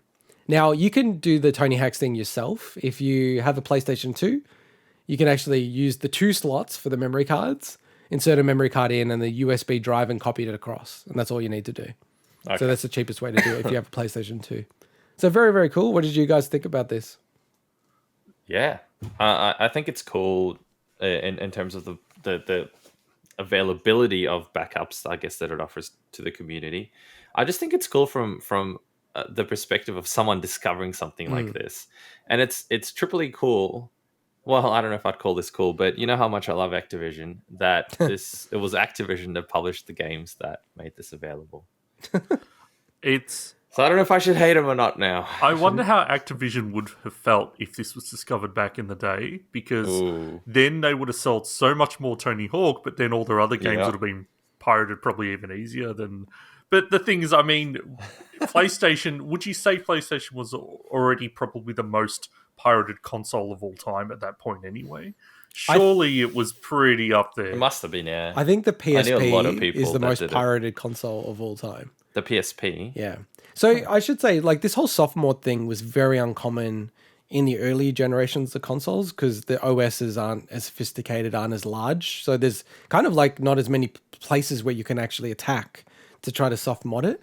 Whereas the consoles later down the track became so bloated that, you know, people found massive exploits in the browser of most consoles because they just weren't really written in a very secure way. The one that I'll call out, though, is the Xbox One. The Xbox One, because they had so many piracy issues on the 360, and obviously, like, Xbox didn't want to lose any money, as, you know, any sensible sort of, you know, platform wouldn't. They created a system that to this day still hasn't been beaten. So the Xbox One is like probably the most secure console that we've ever seen. So still doesn't have a successful soft mod in the public knowledge. And kind of like at a point, you know, maybe a year or two from now, if it hasn't had one, feels like one of the least likely to have one. And part of the reason is, and I want to, you know, it's way too off topic, but the way that they treated the security, they treated it on every single level. So no matter what they're talking about, like any piece of hardware on the Xbox One was like all linked together. So you had to have like, it's like a build up of permissions that didn't have any exceptions. So yeah, they still haven't been able to break that one. But things like the PlayStation 3, like my PlayStation 3 soft modded. So essentially it's like modified, but I don't have any physical thing on there and I can revert it back. My 3DS is soft modded. I do a lot of that because some of the games are really hard to find in Australia. Because you're filthy, that's why. You're a filthy well, pirate. No, you can see all the...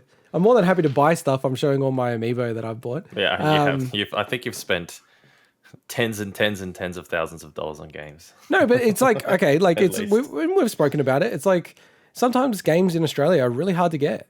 Like very, very hard to get. Impossible, actually, yeah. And...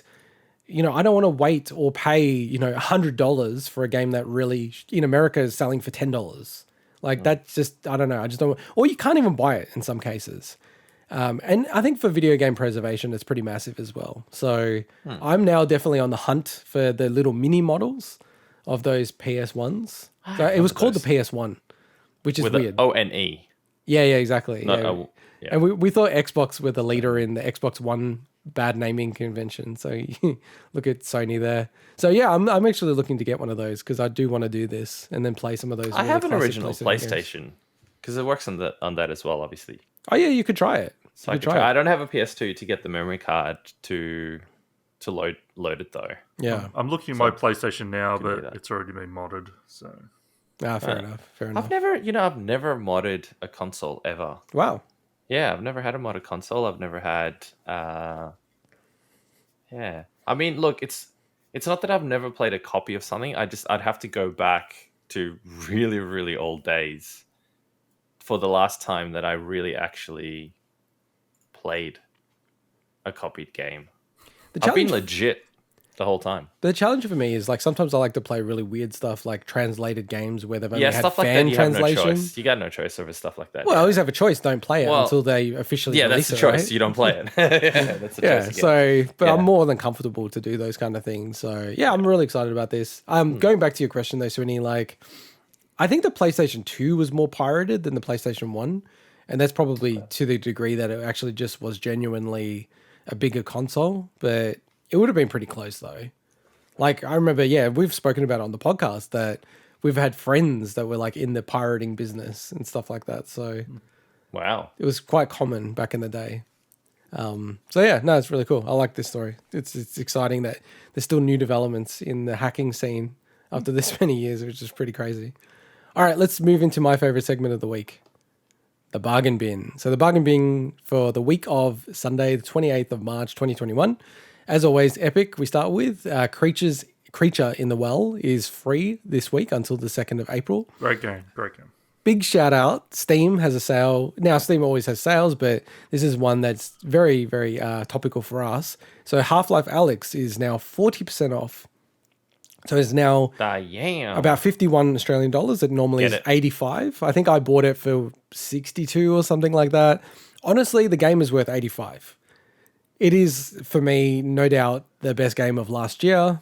It is a seminal game. It's a game you have to play if you want to be called a gamer. So, Swinny, you're officially not a gamer now. And for 51 Australian dollars is just like a must buy if you have the cons. But it's one of those weird ones where surely if you have a VR set, you've bought this game.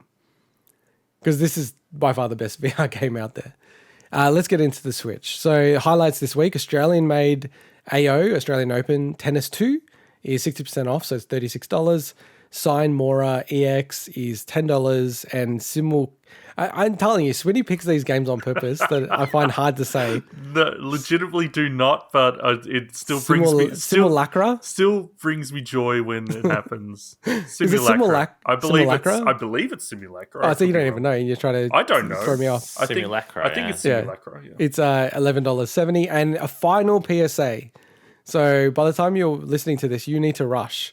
There's only a few days left. You can get the Game & Watch Super Mario Brothers edition from Mike at half price or Swinny at half price. To buy the digital copies is going to go off the store. So Super Mario 3D All-Stars, if you want that digitally, you need to buy it in the next couple of days. They will have physical copies, but they're running out shortly. And eBay's got a sale. I might need you to buy me one. It's like $30 or something. I was going to ask you the same thing. Yeah, 35 or $39. I want a copy of it. Yeah. Yeah, me too. Super Mario 35, you can play it for the next few days and they will take it offline. And then finally, the Famicom translated for the first time ever, available for only like 3 and a bit months, Fire Emblem Shadow Dragon and the Blade of Light is also going to be off sale within a few days. So it's like about $9 Australian. And that had the really cool collector's edition that I kind of semi-regret not getting, but I don't know. Maybe it's a good thing that I didn't get it. You'll survive. No, exactly. So yeah, final PSA for that. And they will kill Mario on the 31st of March. I still don't get why.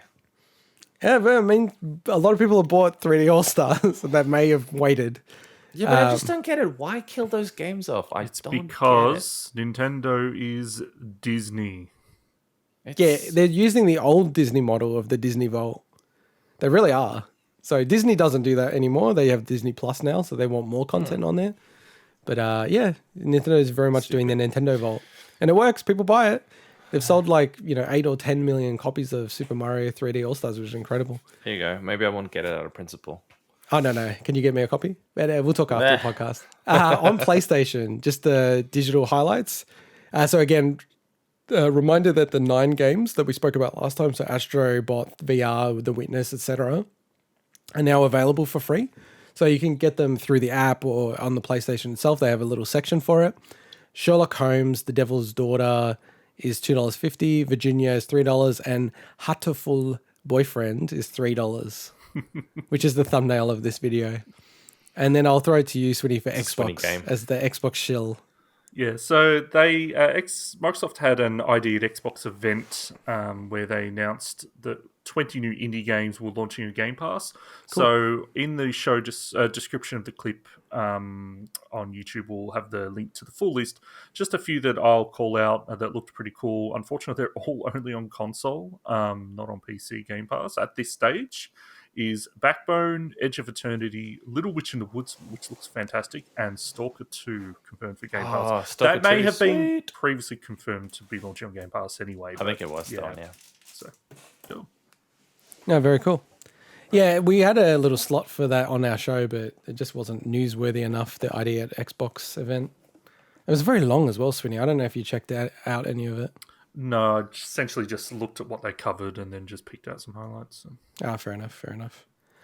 All right, I want to move to the next story, which is my very, very mini review of the Nintendo Store Australia. So for those who don't know... That was a good review. Thanks, mate. Nintendo Store in Australia has just recently opened, so that's been available in Europe and the US. I'm just powering through. But the one thing I wanted to highlight, you'll see it on the video later, boys, but they actually have this really cool packaging for like the shipment that they sent me. So they've taken like a box and they've labeled it all with like Nintendo stuff. And then actually, like when you open the box itself, it's like some dude's laminated it or something. But then if you look inside, there's like a little Mario peeking inside the box when you take all the stuff out. It's very, very cute packaging. So that was the biggest thing I really wanted to highlight. You wanted a whole segment for the packaging. Nice package. I actually was on the store yesterday because you were talking about Amiibo, and I'm like, man, why don't they have some Amiibo on there other than the Monster Hunter ones? Yeah. Well, because the Amiibo is all limited. Like, they don't make them. Like, they just do batches and then that's it. Like, they don't make them It's just like again, the perfect mostly. thing to just like, I just want that Amiibo, you know, you jump on their store rather than have to bloody go and hunt down EB games or something. Well, so they do that in Europe. So in Europe, they have been releasing brand new runs of very old Amiibo, which we don't usually see in Australia. So I am hopeful they do new runs of some Amiibo that I'm missing. Because I am getting to a point, unfortunately, where I almost have every single Amiibo that's ever been released. Oh, gosh. Except the Mario cereal one. I wonder what the tipping point is, because I reckon for a lot of people, there's a certain tipping point, and statistically, it's probably at a certain number of, like, say 5%, 10% of items in a particular collection, where it blows up from there. They're like, nah, now I gotta have all of them. Oh, yeah. The tipping point is. I get it, Mike. I get it. Because, like, I can actually point to it for us. Because it's not just my Amiibo thing, it's also my wife as well. But she actually, I'll blame her. She got us onto the horse, right? So she bought some Amiibo. I'm like, no, don't buy this Amiibo crap. I don't want to get your like collecting bug. And I've got a perfectionist collecting thing in my brain that I don't collect anything because I know if I start going down that path, I'll go nuts, right? Yeah. Which is what's happened. Like literally, I can't show you because I can't move the camera, but I've got all of the Smash DLC Amiibo in front of me, Swinny. So all the ones that came out as DLC. Are you expecting your response of me being impressed? I know you've got all that stuff. You talk about it all the time. All right. It's good though. I'm glad. I'm happy you're happy. What happened? And you know, like it's funny I've never really bought crazy. I've never paid more than retail, I think, for Amiibo. I tried a few times, but you know, we've covered that story a few times. But what happened with us is we bought a few and I'm like, oh yeah, the ones that I like, you know, like Samus is probably one of my favorite characters of all time. And, you know, some of the Zelda series, right? And what happened was Big W and EB Games, so Australian retailers, they had this crazy sale where they were selling Amiibo for like $5 and $9. So I think we bought like 25 because it was kind of like they were $5. It's like, just buy these. We don't have these. Okay, it's $5 each. Normally they're like 20, right? And that's where it all started because we got so many. Oh, God. We had like 30 at that stage, I think. And then like as new ones came out, I just started buying them. And then they were, you know, it is this false scarcity stuff that Nintendo does. Like I've got all the really collectible ones like the glow-in-the-dark Boo and the big Detective Pikachu and all that stuff. Integot. Yeah. The Nintendo store. Yeah. So the Nintendo store. So the Why other are you thing, talking all about Amiibo? just quickly before the because Nintendo Amiibo stuff. is He's available. passionate about it. No. So the reason why I bought something was because to get the Monster Hunter Amiibo, the only way you can get it is through the Nintendo store. Yes. And it's annoying. I got excited because I was like, oh, you know what? I might get them early. So I'll open it up, do a video for the show, right? Like the YouTube channel. But what happened is, and they're so like by the book Nintendo, what they did is they shipped a bunch of stuff for me. So, you know, you have platinum points on No, on you Nintendo. have platinum points. I do not. No, you do, but you don't have as many as me. I couldn't buy anything with You them. can actually take the platinum points, and I bought a bunch of crap on there. So I'm showing on the camera Splatoon 2 stickers. I got this like 8-thing Switch case, so you can see that. And then finally, the one that I actually was looking for is the Zelda shield thing for your phone. So you can put on the back of your phone and actually prop it up. Man, So I that's need pretty that cool. because I smashed mine. I like that. That's pretty cool. But yeah, with the store, what they did is they sent me all these items early and then waited until Friday when Monster Hunter released to ship the amiibo, even though they already had them. So I was kind of annoyed about them. So I still don't have the Monster Hunter amiibo yet. Oh, you didn't get your piece of plastic. Oh, damn it. I have seen the Monster Hunter amiibo in store, and it looks insanely good. Like, I was super impressed with it. You know, So I'm looking forward to it. I'm going to go on an old man yells at the sky rant. So first of all, you're a really smart cookie, and you see through all of this. You see through the marketing. You see through the psychology behind it. You get all that. I see it too, and I still fall into that trap. So I can only imagine I willingly fall into it. people who don't have any thought about this whatsoever, how they fall into that trap. But one thing, if I may just very, very quickly rant, is the crazy amount of microplastics in the oceans that are screwing up the planet. Yes, I'm going to be that hippie now. And it is because of all this shit that we purchase. And again, I'm not trying to be a hypocrite. But not this stuff. I am part of the problem. No, because I assume that's not going to, at least in the anywhere near future, going to go into the bin. No. Because these aren't. So it's a bit different. These aren't microplastic. Microplastics are primarily through liquid emulsified plastics. So it's like things that, like shampoos and things like that. Yeah, I know. Well, all I'm trying to say is that, the less we consume of stuff that we don't really, really need in the end, like you get that initial awesome joy. Well, this is a beautiful segue into consuming The and better. your resolution. So let's move on. Short summary is Nintendo Store, really liked the experience. The shipping was good. They were very careful with the way they ship things, which I appreciate. It's very important to me. So And they've got a little thing. so I far, want A to see the video of it now. plus. But I'll wait until the amiibo. If the amiibo come clean, then I'll loop back next week on it. Hey, can I just quickly ask with the amiibos? Because I remember when I did buy, when I saw a few of them at the shop, and I swear I have a few amiibos myself. Sure you do. You buy so much from back in the day when I bought a lot of crap. And I'm not talking about the Solera one, which 100% I know I have, but I think I had some Animal Crossing ones and some other random ones that were cheap.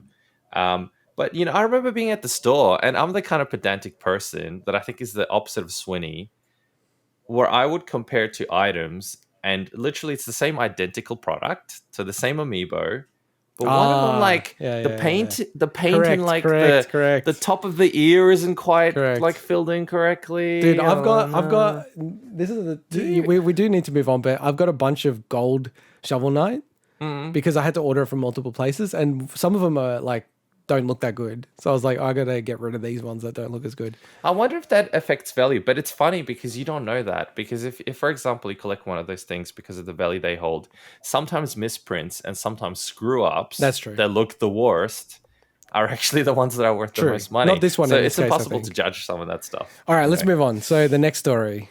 So what I wanted to do is the Spanish Inquisition. Just to give the context, and you guys can't see my screen, but you have to watch the video later, is we sat down and gave gaming resolutions for 2021. So each of us gave 3. And what I want to do is, as the business person on the podcast and the believer in business, I wanted to do a review of how we're going against these goals, right? Okay. Yeah. Okay. So, okay, Mr. Spanish Inquisitor. So I've got it up on the screen. So if you're listening to the podcast, you can jump on the video, but you will see this before I will see this, by the way, whoever's listening to this. The way I've structured this is I will rate everyone live, including myself. And I'm pretty brutal on myself, so I'm not going to hold back. Well, you did diss an entire gaming community just before at PAX. So go on. So what I'm doing here is I'm rating it. This is very consulting background for me, is I've got, if you guys imagine, there's an x-axis and a y-axis. So we've got a classic consulting 2x2 going on here. On one axis, I've put it as the x-axis, it's ambition. So how much are we actually willing to change? Are we doing something really different? Are we trying to do something, shoot for the moon, right?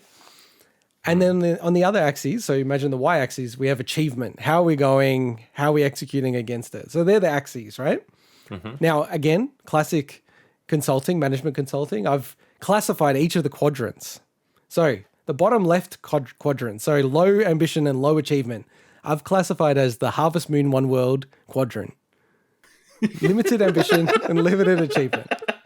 Now, on the low ambition, but high achievement, I've put it as the Call of Duty quadrant. So I'm not a big fan of Call of Duty. Mike and I played Modern Warfare back in the day, but you cannot fault that they every year become the best selling or top 5 selling game of the year. And to me, they've got no ambition of what they're doing, but they execute very, very well. So I call it the Call of Duty quadrant.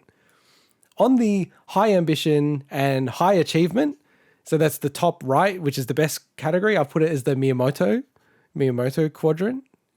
Always looking to do different things and almost always achieving, especially back in the day. And no one mentioned Star Fox Zero. And then on the high ambition but low achievement is the Cyberpunk quadrant, 2077.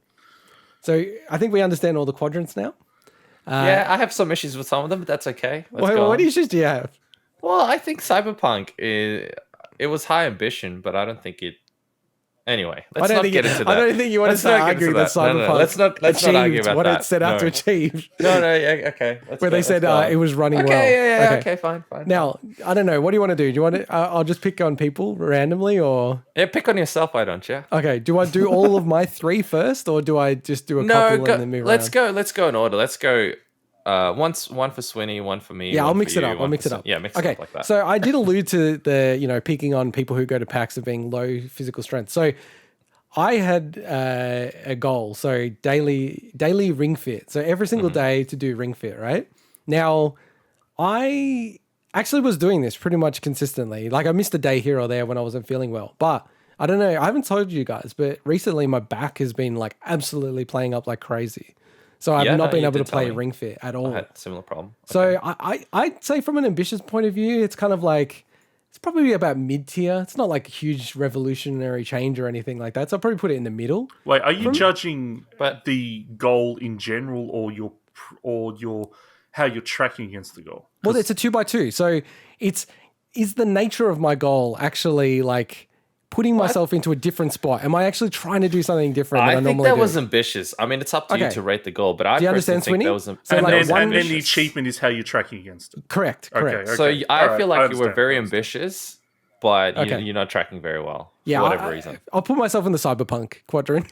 Yeah, that's where I think it's fair to good fit goal, that one, good try, but I haven't quite succeeded, especially now that my back's hurt and everything like that. So, and it was a really good goal. I'll give you that one. I think it was an awesome goal. Now I'll go to you, Mike. I would have taken.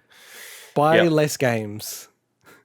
So I actually put this, Swinny. Do you reckon this is high ambition? Really? So first of all, I actually, from my understanding of what Mike has told us about his in past previous years, from the sounds of it, he's actually tracking damn well against this. Wait. No, I want to talk about ambition first. Yeah, it's interesting with ambitious. Is this actually a huge thing for Mike? Because the context is Mike was buying a game a week kind of thing. And then Mike has gone... Yeah. No, on average, I was buying way more than a game a week. More than a game a week. So it's like a lot. I was buying like freaking a game a day, basically. I will give you that buy less games. That's high ambition. It is for someone... So look, it's a funny one because what's so ambitious about not spending money and buying less shit, right? That doesn't sound that ambitious. I think it's ambitious when you're hooked on a particular thing and trying to get out of it. It's to me, honestly, it's the equivalent of... My ambition is to drink way less alcohol because at the moment it's a problem when I drink too much alcohol.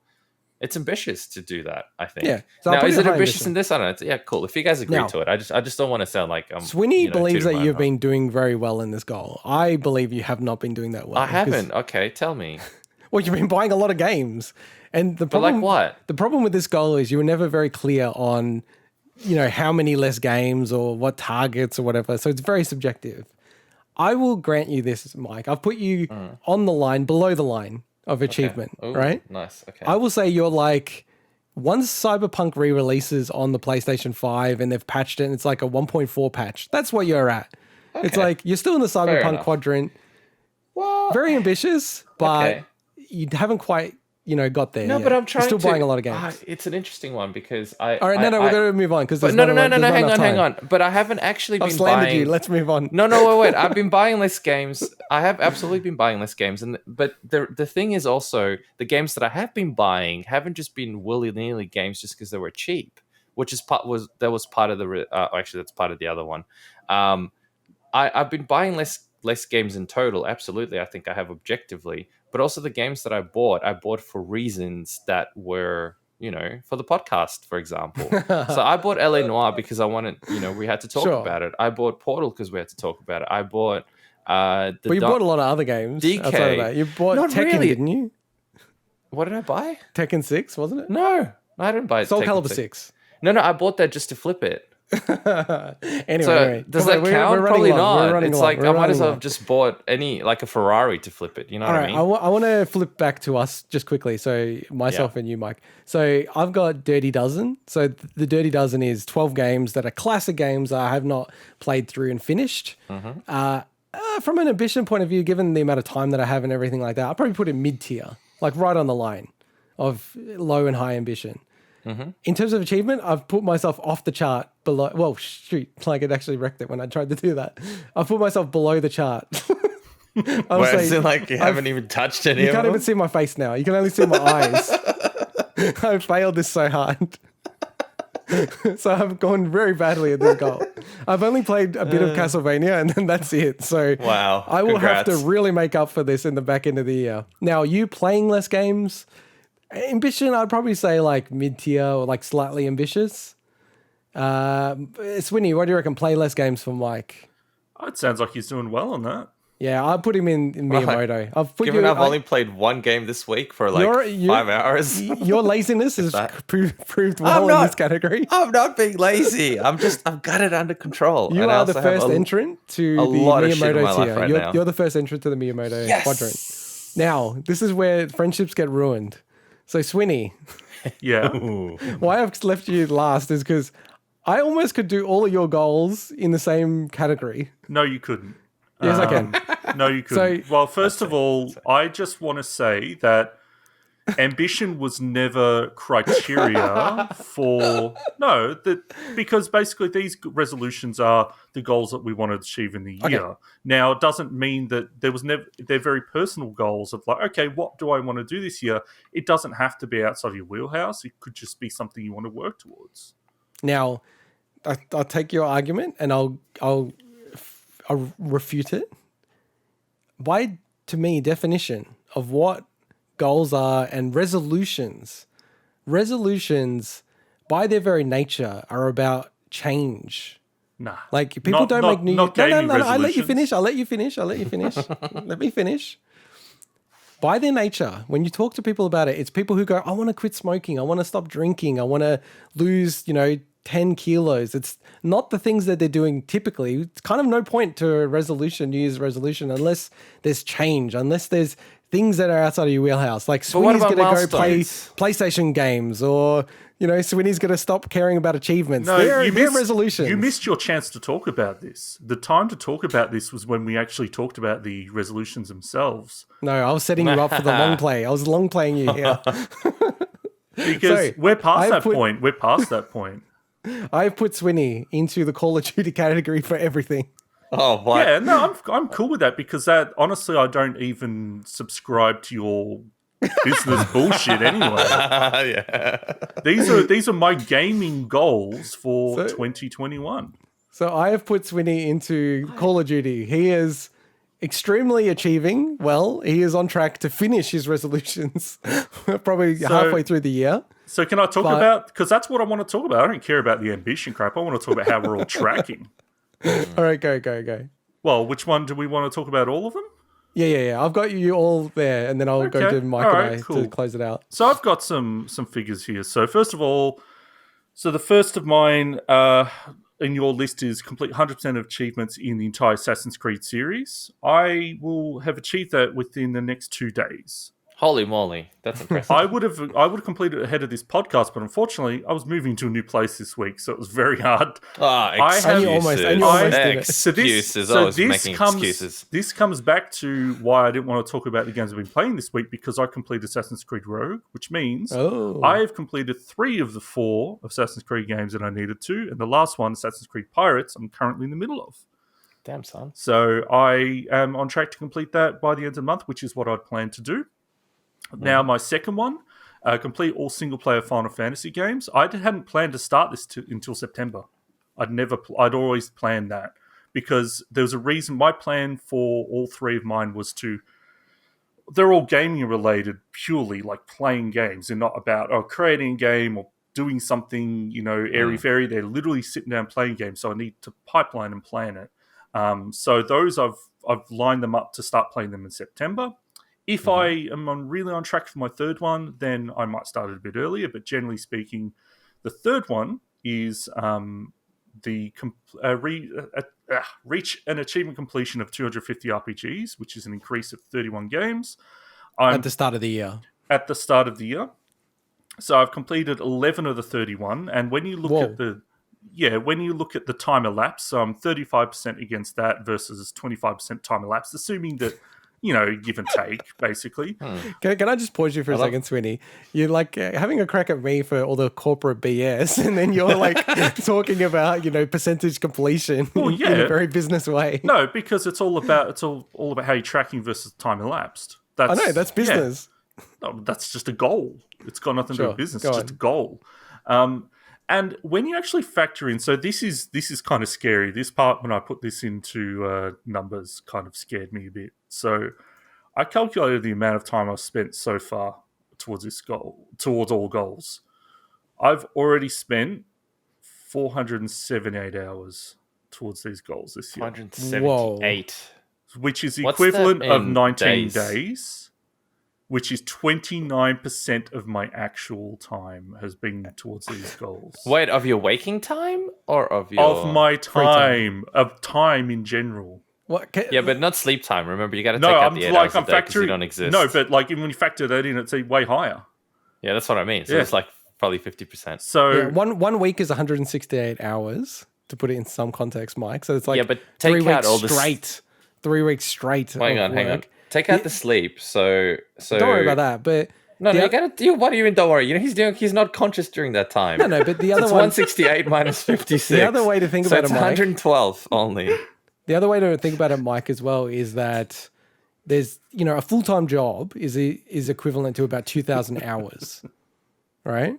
So it's like It's another full-time job. It's like 1/5 of a full year of working. And it's not even.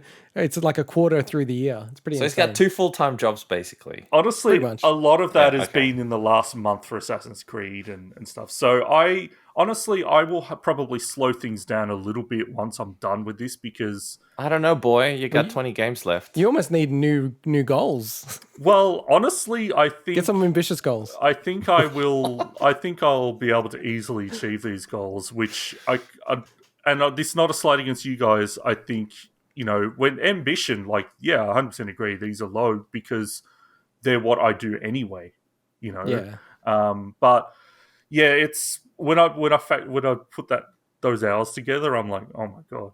But then it's probably worse than previous years. We need to have something where we can set one of your goals. Like maybe we do that next year. I've already got some ideas for some goals next year that are I like that. That are different to this kind of thing. So watch this. We should have something like we can set one of your goals, and then you get a punishment if you don't get it done. Well, we'd all be setting each other's goals. It wouldn't just be I think that'd be me. cool actually. As long as we're reasonable, I think it'd be cool.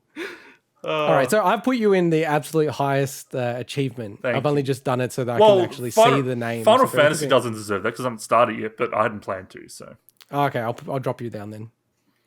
But I've put you Assassin's Creed in the 250 RPGs. You're well on track to get all that stuff done. Cool. And then finally, so randomly enough, and we didn't talk about this beforehand, we both had essentially the same goal. I had publish a game in 2021, and Mike had make a game in 2021. So he's a little bit easier probably. Yeah, because I'm not trying to find loopholes or anything, but technically I'm a lot easier because I could just publish a text-based. No, you could just make something and go, it's done. And say it's done. Literally anything. I've made a game. I've already made a game. So a square bouncing off the walls. Exactly. And I'm done. It's great. I'll be cheating myself though, so I won't do that. On ambition, I'll just classify these kind of as the same. So I think they're both extremely ambitious. Yeah. So I actually might bump down your buy less games. These are really ambitious goals. Making a game. Yeah, I think this is higher. This is much higher. That's what I was trying to say. But this is much higher than buying less games. I've also put it as at the lowest of the lows in terms of achievements. Super low.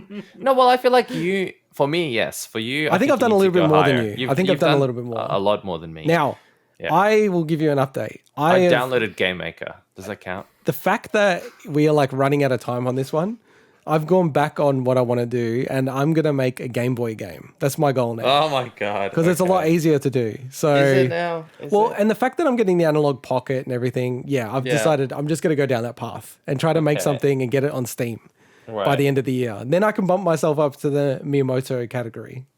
A little bit less ambition, maybe.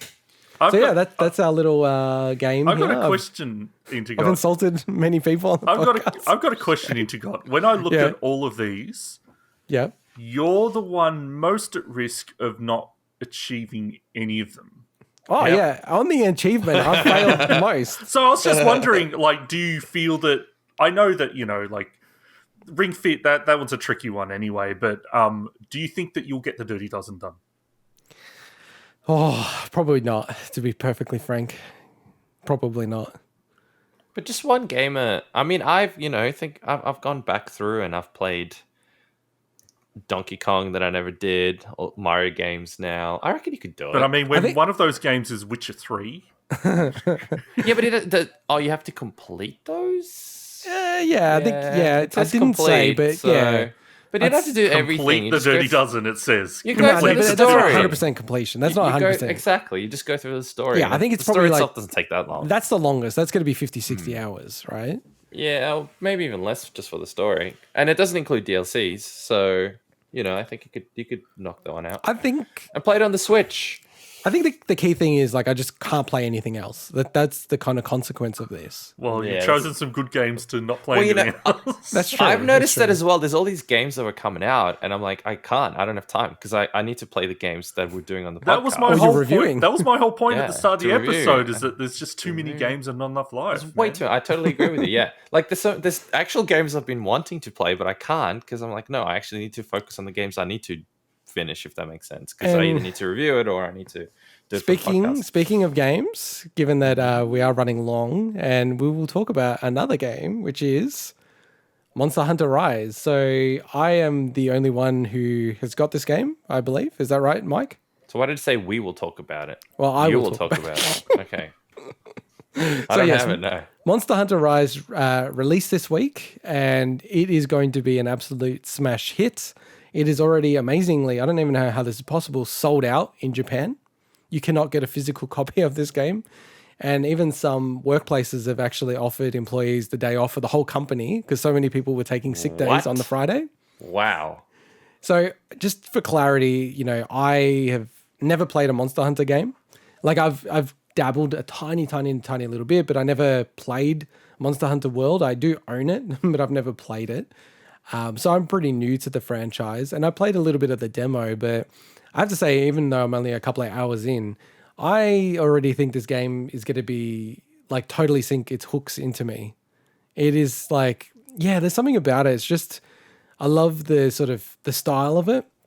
And the one thing that I did want to flag is I did say earlier that I was almost debating maybe I should play this later if a Switch Pro does come out, because it's going to be, more of a powerhouse. I am amazed at how good this game looks on the Switch. So I was playing a docked mode. I think it's the best looking Switch game that I've seen. It looks insane. Like, it genuinely, I'm like, how are they doing this? It looks absolutely incredible. And one thing I would say as well is, if you haven't played the game before, I do think the demo does a good job at showing you the game, but I just found it so much easier to get into the game through the actual main game versus playing the demo. I think the demo could actually put some people off the game a little bit, whereas I felt like, actually playing the game and it's sort of trying to introduce the concepts of the game, like it's quite, good. And probably one of the other things that I'll just flag is, like, from a difficulty perspective, I thought it was really funny listening to so many people talk about Monster Hunter and sort of saying this game is probably a little bit on the easy side for Monster Hunter, people not even dying. I think I tried my first quest, like main quest, and I died like straight away. Like, I was like carted off a few times and then like lost the whole quest. So it does actually remind me a little bit like, and don't take this wrong way, but something like Dark Souls, where And I've just realized as well, I've started doing that Dark Souls thing where people talk about every game being like Dark Souls. But where, when I first started playing Dark Souls, the combat was kind of like almost impenetrable. And now when I play it, it's like I have it in my mind, like what I need to do, the animation timing. And, Monster Hunter does have those elements where, you have to be very careful about the animation timing to avoid attacks. And, I don't even know about stuff like, grinding the sword and your weapon to actually make it sharper, and then that actually does more damage. Like, I'm pretty clueless about all these things. So can you tell me one thing as well? Speaking of swords and weapons and stuff, one thing I found confusing in the demo, and in World as well, is are they like different like the weapon types are so different in how they play that I was confused, to be honest. And I think that actually put me off the demo. So there's not classes, but there's definitely different weapons. So there's 14 different weapons.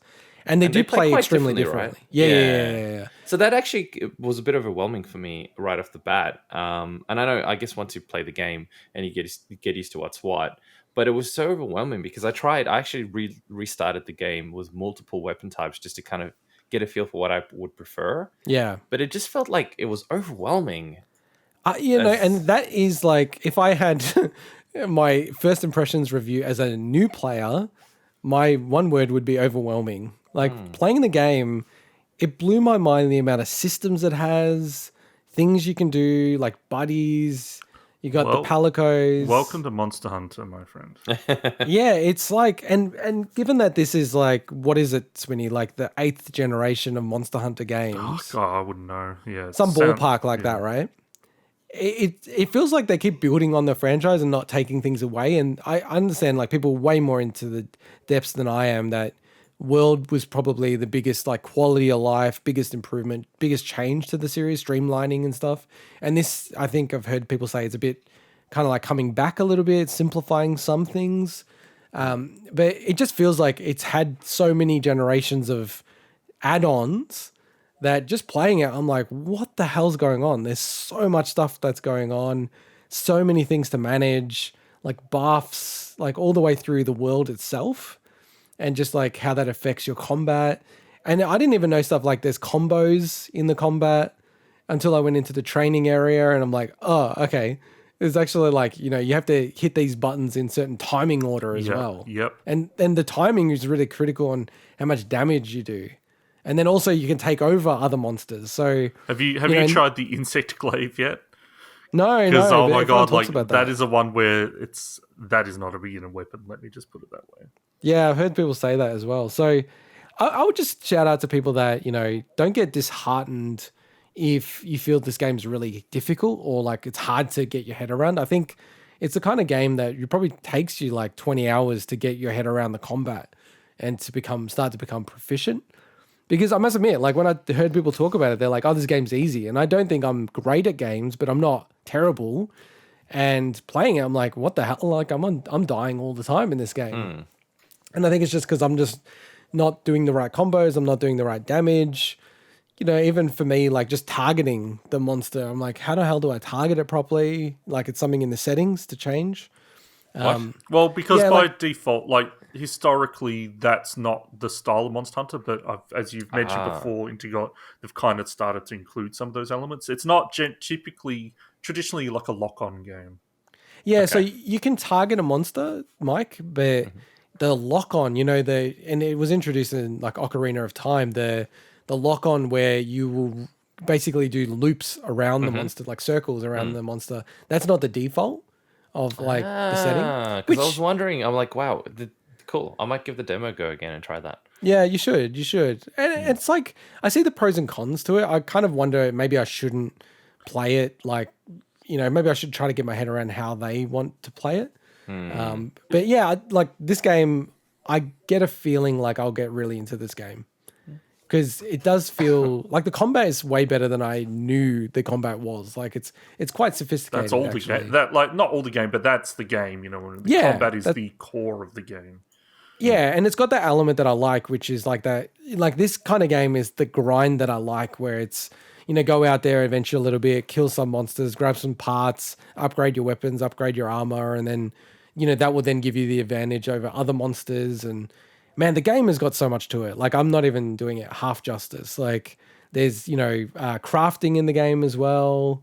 There's just like so much to the game. I feel like it'll take you about 20 hours just to get your head around the game and the systems and everything like that. So then enjoy it. So you said that you're not that far into it. I mean, it only came out this week, but have you gotten to a Rampage yet? No, I haven't tried that out. Okay. I want to do the Rampage. You can do Rampage training. Because that's what I've heard, that's the biggest new addition to this game in terms, other than the traversal, like the wirebug stuff. Rampage is kind of one of the biggest new additions, and I've heard mixed things on that. Some people love it, some people think it's just feels unnecessary. It's almost like a tower defense mixed with the traditional Monster Hunter gameplay. Yeah. So I was just interested. I'd like to hear an update when you eventually kind of go through a few of those in the future. Yeah, I think, you know what, like, once you eventually pick up the game later the year, like, and we'll play it multiplayer, maybe we'll loop back, do a, 6 months after launch review of it or something like that. Yeah, and it's the kind of game that gets regular updates. So anyone that doesn't want to pick it up right away, there's still going to be a very healthy community of people playing in 6 months' time because they add regular updates. So. And I do love the verticality of the game. Like, it does blow me away that the other games aren't like this. So, and the map is very much built around the verticality as well. So World had a bit of it, but not to this level. You didn't have the wire bugs in World, but you still had some levels had like maybe four or five different levels. But I've heard that this one is much crazier. So. Yeah, so I mean, like, the game does live up to the hype for me. Like, I really have enjoyed it so far. And I think it's only going to get better, like, when you guys, or I don't know if you're going to pick it up, Mike, but when you pick it up, Swinny. I'm considering it, absolutely, yeah. Yeah, let me know, because, it's a very multiplayer-orientated game, so I think it'd be really, really cool to play. I've heard they've also made the multiplayer much better in the way it works than World. And World had already improved some of it, but it still had some archaic menu systems and things. Yeah, I think we had some issues with and that, didn't we? I've also heard that as a direct comparison that the loading in this one is super fast compared to previous. Yeah, the loading is insane. Like, you don't, like, this game is, like, I don't know how it's really on the Switch. Like, the game is, you start playing it, you don't even have a moment to check your phone or something like that. Yeah, and that's like, you load into the world, you load in like around the level. It's just like instantaneous. It's wild. Yeah, like in World, you would like accept a quest and then there'd be a countdown, and that'd give you a chance to go like to the chef and get upgrades. I know that stuff works differently in this one, but it's definitely you had the time in that one. So it's interesting that they've taken this step, which is good. Like, there's no bad downside to that whatsoever. Yeah. So no, really highly recommend people picking this up if they interested in it, like if they're new to Monster Hunter. I think if you're already into Monster Hunter, you know where you stand on that. But I think especially for people who are new to it, I think I've enjoyed it so far, and I really think I'll get really into this game. So really recommend picking it up. All right, well, let's wrap up for this week. Once again, if you want to reach out to us, hit us up on Bigwig Pod on Twitter. And then if you want to reach out to us on email, just bigwigpod@gmail.com. Oh, you'll be hit, all right. And next week, we're actually going to cover our deep dive into continuing our Game of Some Other Year 2011 nominees. And the next one that we'll be covering next week is Super Mario 3D Land. So we'll do a deep retrospective of that and get our thoughts on the game. That will lead up to the mid-year, where we determine what the best game of 2011 is. And we'll do it in ranked order as well. So it's quite critical that we cover every game in detail. But with that, bye-bye. Catch you later. Ciao, ciao.